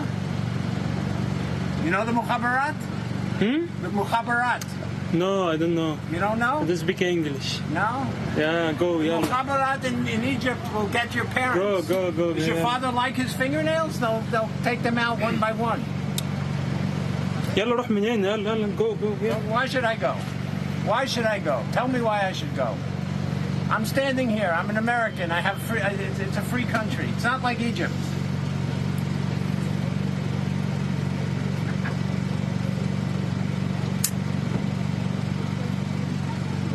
Yeah, smile for me.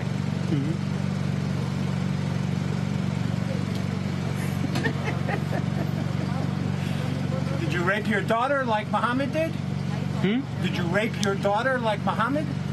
I don't speak English. You only speak English? No English, no. You don't speak English? Yes. All right. Well, that just shows how ignorant you are. Because Muhammad was a rapist. It says in the Hadith, in your holy book. Oh Muhammad. What? Oh Muhammad. Muhammad, your prophet. You know who he is. My prophet? Yeah. He was a rapist. He raped Aisha. Does it say that in the Hadith or not? You know that? I don't speak English. What? No English. You don't speak English? What do you speak? What do you speak? You speak Arabic? The language of the Quran? The Holy Quran? That some people use as a toilet? What do you think of that? People who use the Quran as a toilet? Does it bother you? Does it bother you? Tell me the truth. I don't speak English. You don't speak English? That's why you're selling food in a food cart. Because you're ignorant. But you should learn English. It'll help you. Of course, when they deport you back to Egypt, and the Mukhabarat wants to interview you for being because I'm more to my friends in immigration. Really? Okay. All right, y'all. So here's the deal. That guy's name is Stuart Seldowitz.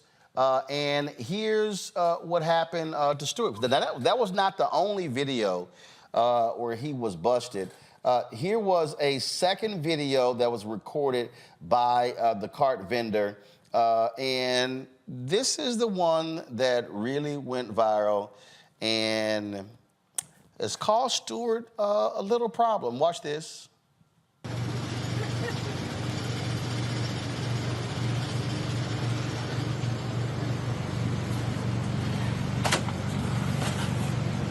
Go. Why is he here? Go.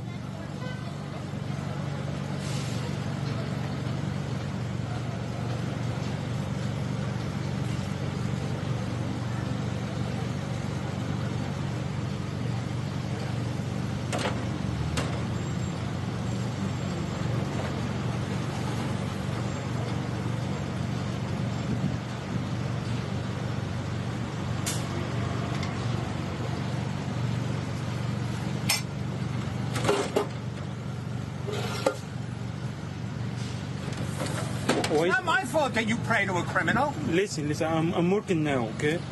Can you leave, please?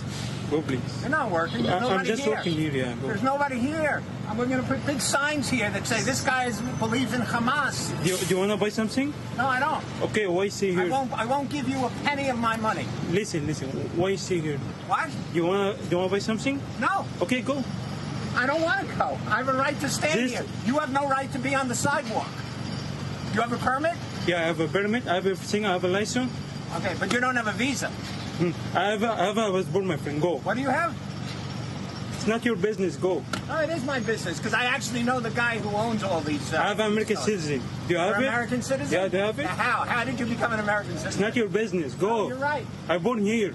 But you're a terrorist. You support terrorism. Listen, go. I'm not support something. You do. You support terrorism. I'm not some. I'm just working here. Children. You're a terrible person. You kill children, not me. What? Go. My kids? What about my kids? You kill children, not me. Go. I didn't kill children. Okay, why is he here? You know why? If we killed 4,000 Palestinian kids, you know what? It wasn't enough. It wasn't enough. Go. All right, y'all. So that guy's name is Stuart Seldowitz. He actually worked for the Obama administration in the State Department. He has been fired from his job. He was apparently working for I'm trying to pull it up, the company he was working for. Bottom line is, homie no longer has his job. It was called Gotham Government Relations. He joined them a year ago as its foreign affairs chair. Here's the thing for me, Joy, that is dumb. Okay, this dude is dumb for attacking this man who's just doing his job. I think it's stupid, people tearing down the photos of hostages. That's dumb. There have been people who've been fired. The photos of Israeli hostages posted, and folks have torn them down, and they've been fired. There was a public defender who resigned from her job as a result. So I just don't understand the need of folks to do that. Here's the reality: 1,400 Israelis dead, several thousand Palestinians dead. I keep saying, death is death, and it's not justified death. It's real. I am hopeful. I see the stories out there. They're nearing a potential ceasefire in order to release hostages. Hopefully that leads to something else.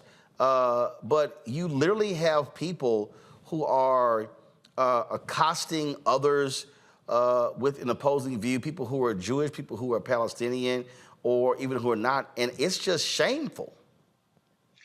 It's shameful. The speech is sacrosanct in this country. But there is a line where you cross, where you are harassing people, where you are inciting violence. That is not okay. That is not okay. So we want to protect people engaged in constitutionally protected speech. That's why we're so proud of what the ACLU is doing, protecting students who are exercising their right to speak out against what they see as injustice in Palestine, in Gaza, in the Gaza region, and those students who are speaking out in favor of Israel. We want to protect that kind of speech. But what Stewart was doing should not be protected. And I hope that in addition to being fired from his job, that folks are looking to him to make sure he is not some kind of risk, some kind of violence risk to both the people who are selling on the streets. I don't know if it was the same vendor he was harassing or if it was another one or anything else. Stewart is clearly on the edge. And frankly, they need to look back. He was a government employee. Did anyone have any complaints against him? Because Stewart's problems didn't just begin on October 7th. This is someone who's deeply disturbed. And we are tired of people who are deeply disturbed for reasons that have absolutely nothing to do with what is going on in Israel and Gaza. Making it about that, doing it in their name, they are wrong. To run, this guy said 4,000 kids killed wasn't enough. I heard somebody else yell at some Jewish protesters, Hitler didn't finish the job. That's some evil shit to say. First of all, this particular conflict is bigger than what happened on October 7th. This is a conflict that goes back at least 70 years, going back to 1948. And even if you want to get outside of the technical historical record, we can go back to the Bible, the Quran, and the Talmud and say this has been going on for millennia. But this particular situation is bringing out a lot of dark energy from just regular rank and file people. We've seen the images that are coming out of Palestine. We've seen the images of hospitals being destroyed. We've also seen the images of hostages being taken. And I feel like a lot of people are seeing these images and they're shocked by them and they're horrified by them. But the fact remains that passion, anger, and rage are valid emotions. What you do with those emotions is on you. And this is actually really surprising to me. I figured this guy was either some sort of investment banker or a broker or somebody who worked on Wall Street. The fact that he actually had a position in foreign policy and he worked in government administrations really is scary to me, because that makes me wonder what sort of policy was he crafting while he worked in government? What sort of policy was he crafting, and whose ear does he have right now if he's willing to be bold enough to go out on the street and not even harass somebody in a government position? He's harassing some random guy with a food stand in New York. And it also shows you that, I say this a lot too, we got to get out of this idea of thinking that this sort of bigotry only happens in Mississippi and Alabama. That sort of mentality happened in New York, which is supposed to be the most diverse city in America. That sort of mentality happens everywhere. I just, for the life of me, Michael, don't get this notion of let me literally attack somebody. I mean, to say Hitler didn't finish the job, and to say 4,000 kids being killed, not enough. Mm-hmm. That's some evil. That's evil to say that. That's pure evil. But people like Stuart Little here are bullies. And they only pick on people who they think won't fight back. And he's going to make the mistake. He's going to run up on the wrong person, underestimate them, and they're going to whoop his ass. That's what's going to happen. I'm sorry to say. That's what people like that won't stop. Okay? It's something wrong with him. But he's going to run up on the wrong person on the right day, and they're going to whoop his ass. That's what's going to happen. So, but yeah, this is a complicated issue, as Tehran was saying, and this also goes back even before 1948 when Israel declared their independence, going back to about 1516 when the Ottoman Empire controlled that area that is in where we have the conflict. But it's important for people to really understand that the lives of Palestinians are equal to the lives of Israelis. The lives of Israelis are equal to the lives of Palestinians, okay? So you have innocent people on both sides being killed. Now, there are more casualties on the Palestinian side. Right now, it's close to 14,000. But this is a complicated issue dealing with not just Israel and Gaza, but also Iran, Lebanon, Syria, Egypt, so that whole region, Northeast Africa and Middle East. So hopefully they can come to some resolve here. And the real question is who's going to control Gaza after Hamas? Got it. Which is the government. Yeah. Well, I would just say to folks, be wary what you post, be wary what you say, because you could be guaranteed you losing your job. Just letting you know. All right, y'all. We come back. Marketplace segment. We'll talk about a company that makes products to protect your hats when traveling. Trust me, you don't want to miss this. It's different types of hats, and I'll show you exactly their products. It's pretty cool. You're watching Roland Martin Unfiltered right here on the Black Star Network.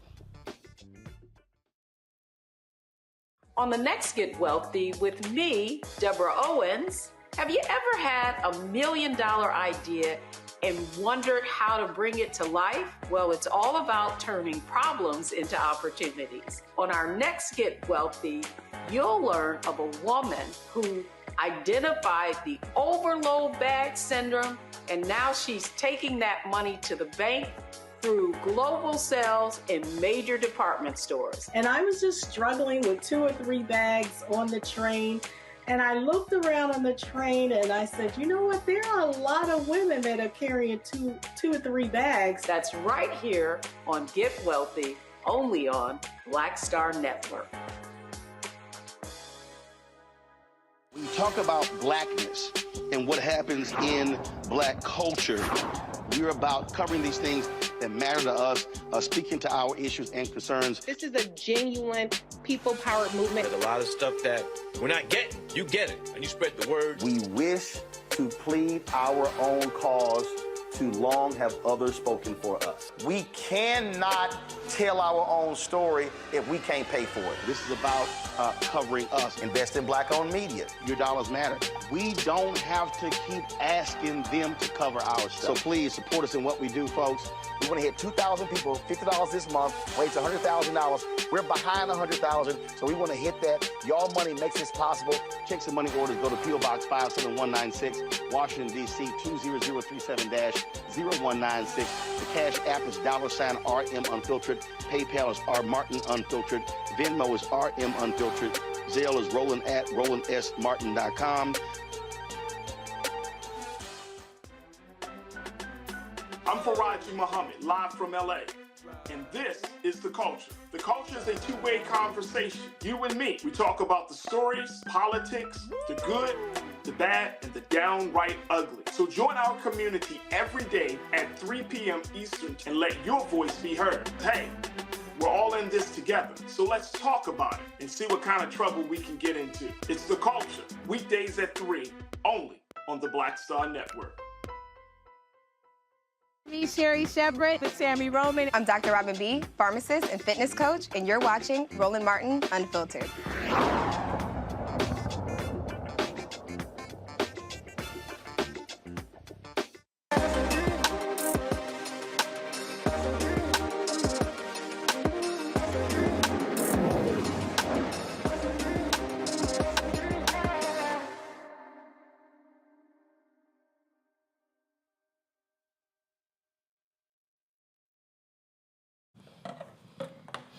All right, folks, so when I was in Atlanta for Invest Fest, Randy Bryant, who you often see on our show, she actually had a booth that was in the exhibit halls, a whole bunch of vendors that were in there. So as I was heading over to her booth, I was speaking to people, taking selfies and stuff along those lines, and I came across this one booth where I saw this pretty interesting box, and so this is what it was, and I saw it, and I was like, yo, what's that?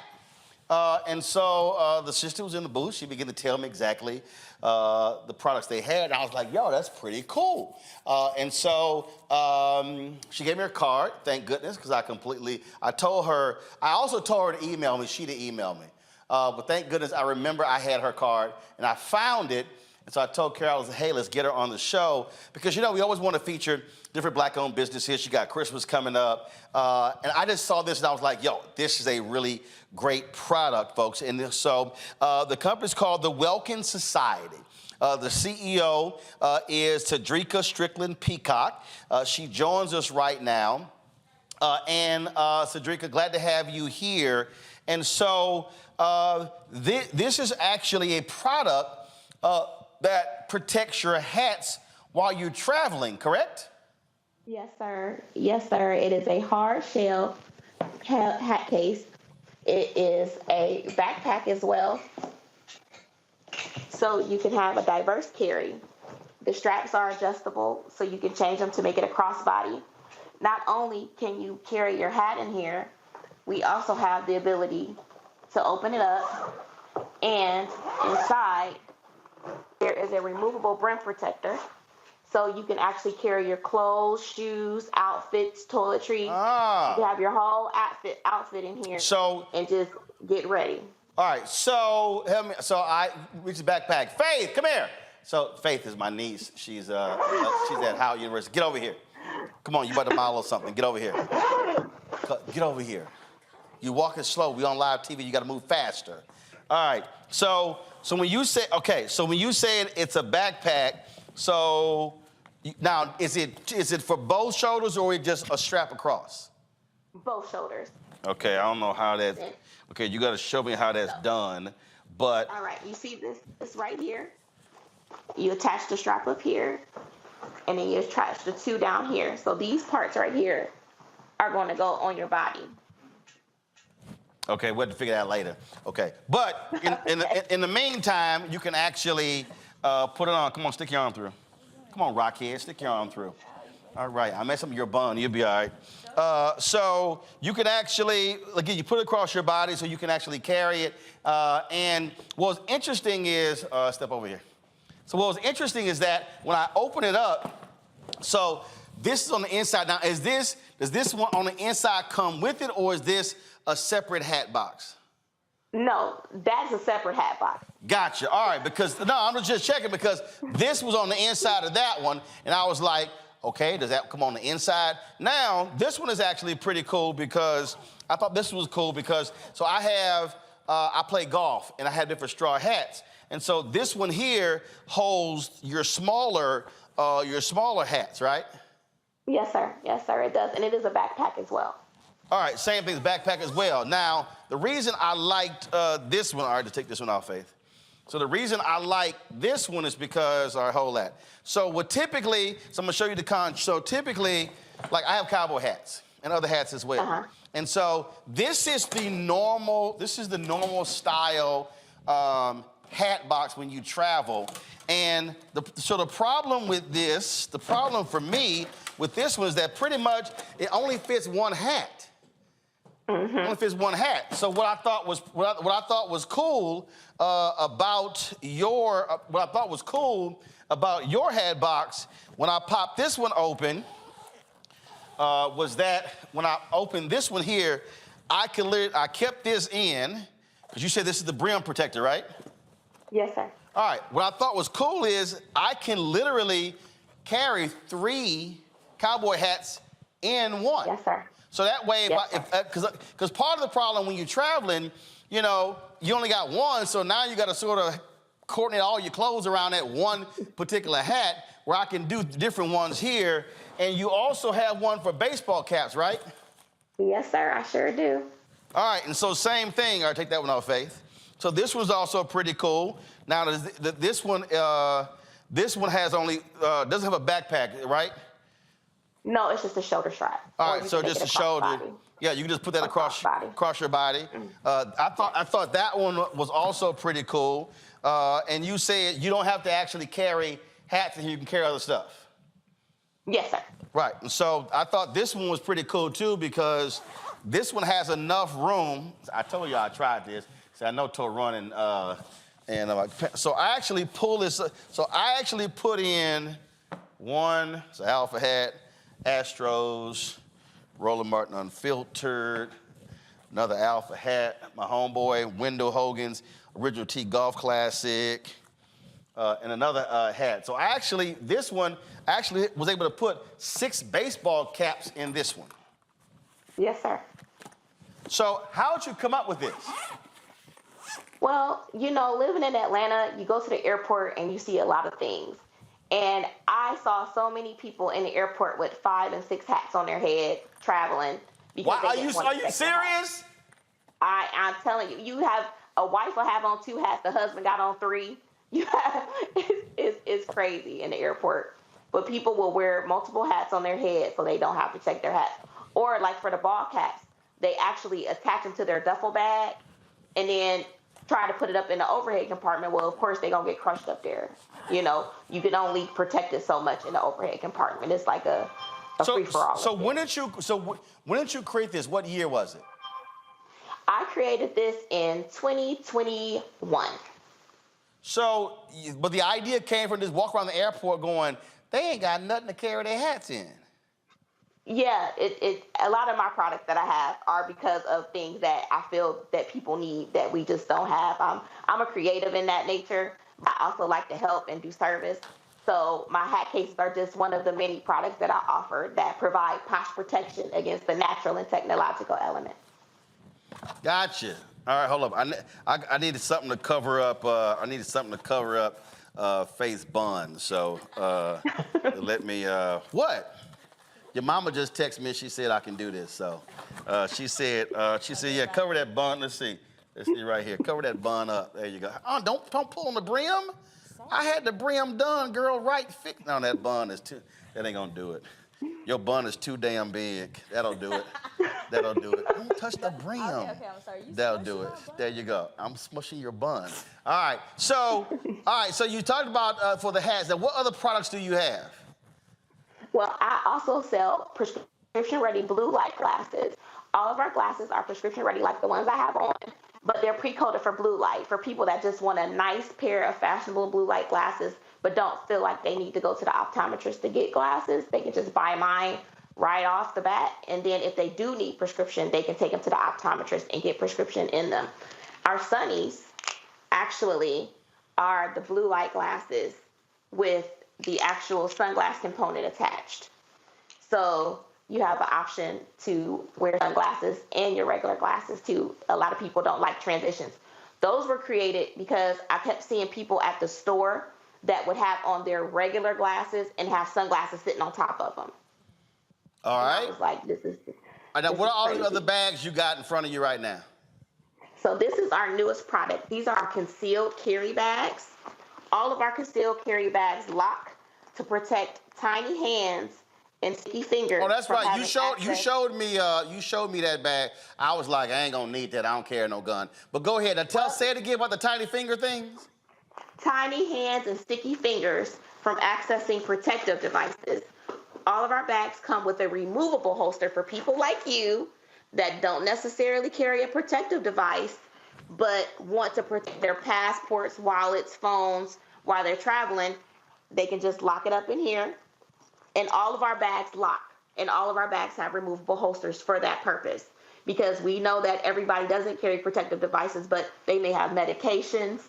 They may have other items that they may want to protect and store away and lock up.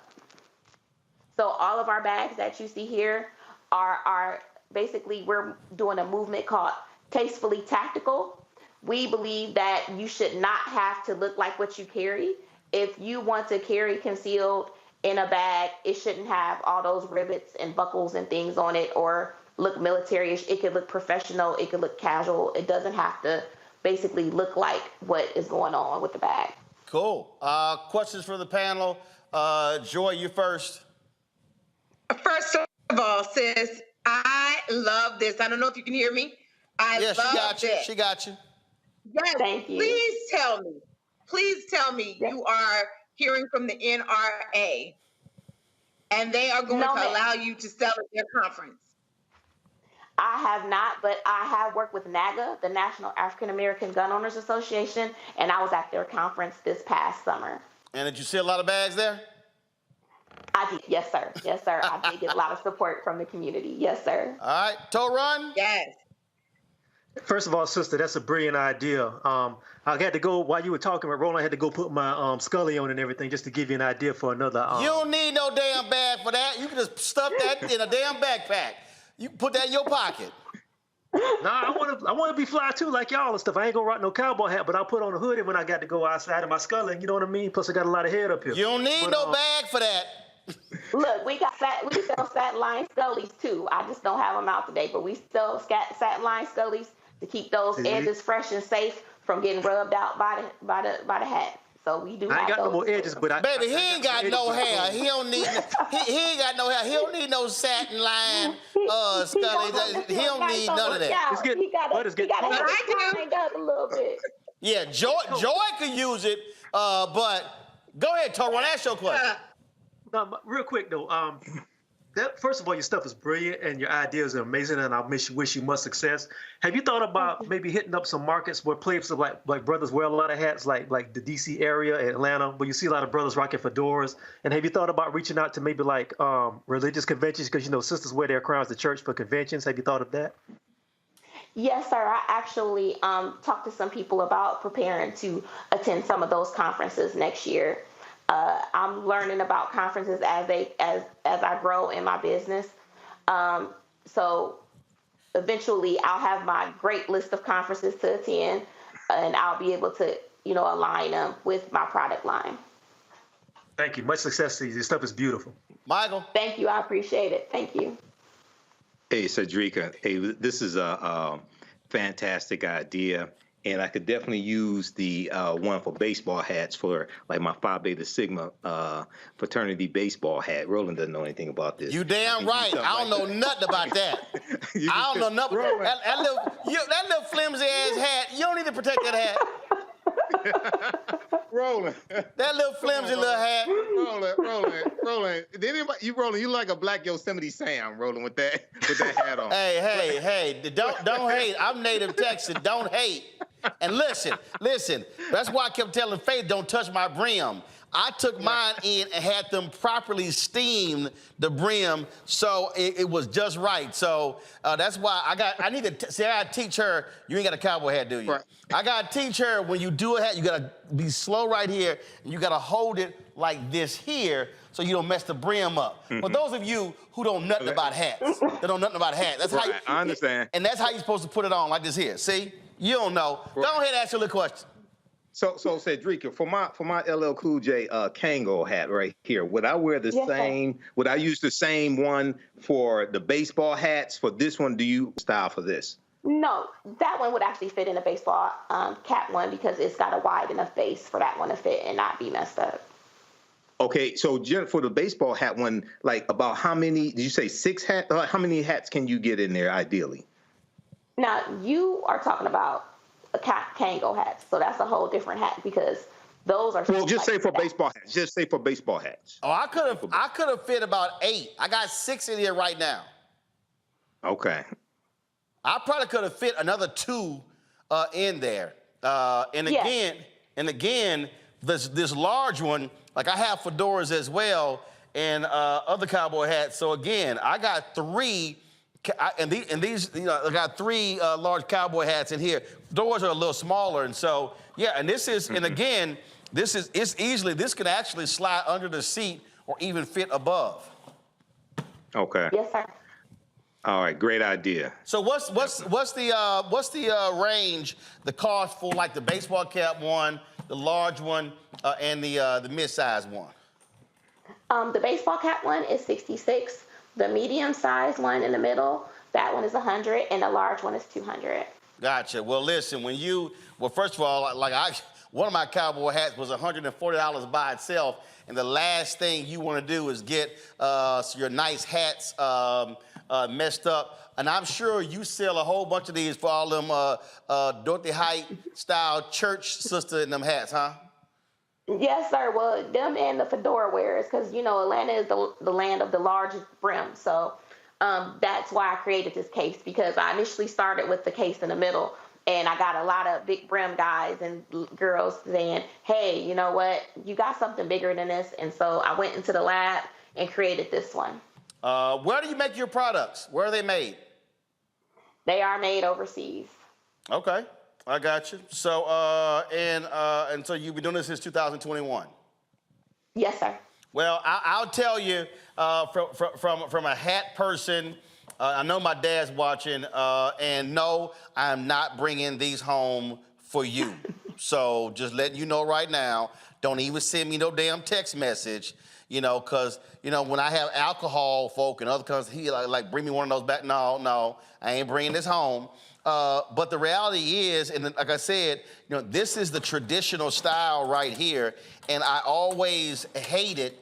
Like I was flying the other day, and one of D.L. Hughley's guys said the entertainer flies with his hats as well. And I hate this because, again, all you can do is just carry this, and you can really only fit one hat in it. And so I like the fact that you can throw this over your shoulder, wear it as a backpack, and again, you can get 3 large, let's say the 3 cowboy hats in here as well. So you have your discount code, so the website is? www.thewelkin, WELKIN, society.com. First of all, and why is it called the Welkin Society? Where did that name come from? Welkin means heaven. It's a word from Old English, late 1700s, early 1800s. Okay, all right then. So go to thewelkinssociety.com. I want y'all to use the discount code ROLAND20, ROLAND20. And so y'all can check out these products. You can check out the other products there as well. And so you can do that. I know you're to text your mom and daddy to buy you something. So what?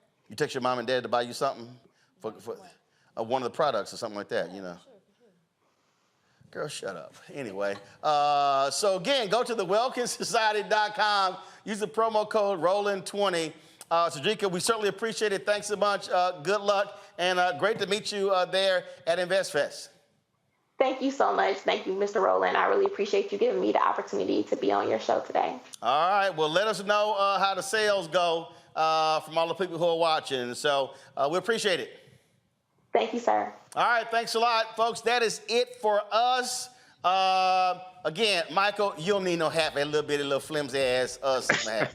I mean, there ain't nothing to protect. That you can just roll that sumbitch up and just stick it in the backpack. And Torun, I got some other ones. And Torun, I don't know what you talking about. You don't. Again, you can stuff yours in a pocket and you be fine. That's how they get less. All right. And I know Joy, you got one of them Dorothy Height church hats. I most certainly do, and it's in pink and green for Alpha Kappa Alpha. Yeah, I guarantee you got more than one of them big ass hats. Can't sit behind you at church. We ain't seeing nothing. Never. Nothing. All right, y'all, that is it. Big hat. That is it. Let me thank Joy, Torun, and Michael. Tune into tomorrow's show, folks. I'll be chatting with Karine Jean-Pierre, White House Press Secretary, about the economic gains under the Biden-Harris administration. Also, George Wolfe and Coleman Domingo, the director and the star of the Netflix movie Rustin, joining us as well. Plus, an exclusive interview, 1-hour interview with a former Attorney General, Eric Holder, where he talks about their work fighting for voting rights all across this country. It's a fantastic show tomorrow. Can't wait for y'all to check it out. So we'll see you then. Y'all be sure to have a great one. Don't forget, support us in what we do. Join the Bring the Funk fan club. Senior Checking Money Order. P.O. Box 57196, Washington, D.C. 20037-0196. Cash App, $RM Unfiltered. PayPal, R Martin Unfiltered. Venmo is RM Unfiltered.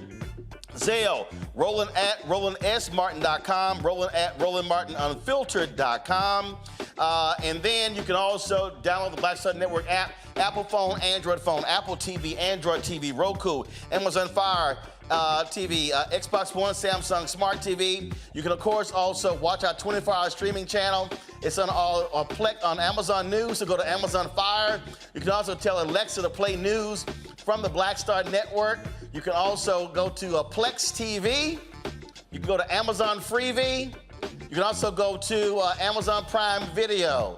And, of course, be sure to get a copy of my book, White Fear, How the Browning of America is Making White Folks Lose Their Minds, available at bookstores nationwide. Download the audio version on Audible as well.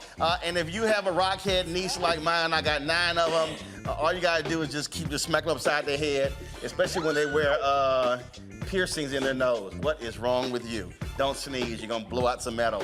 All right, I got to go. I'll see y'all tomorrow. Holla! Folks, Black Star Network is here. Hold no punches! I'm real revolutionary right now. Black power. Support this man, Black Media. He makes sure that our stories are told. Thank you for being the voice of Black America, Roland. Hey, Black, I love y'all. All momentum we have now, we have to keep this going. The video looks phenomenal. See, this difference between Black Star Network and Black-owned media and something like CNN. You can't be Black-owned media and be scared. It's time to be smart. Bring your eyeballs home. You dig?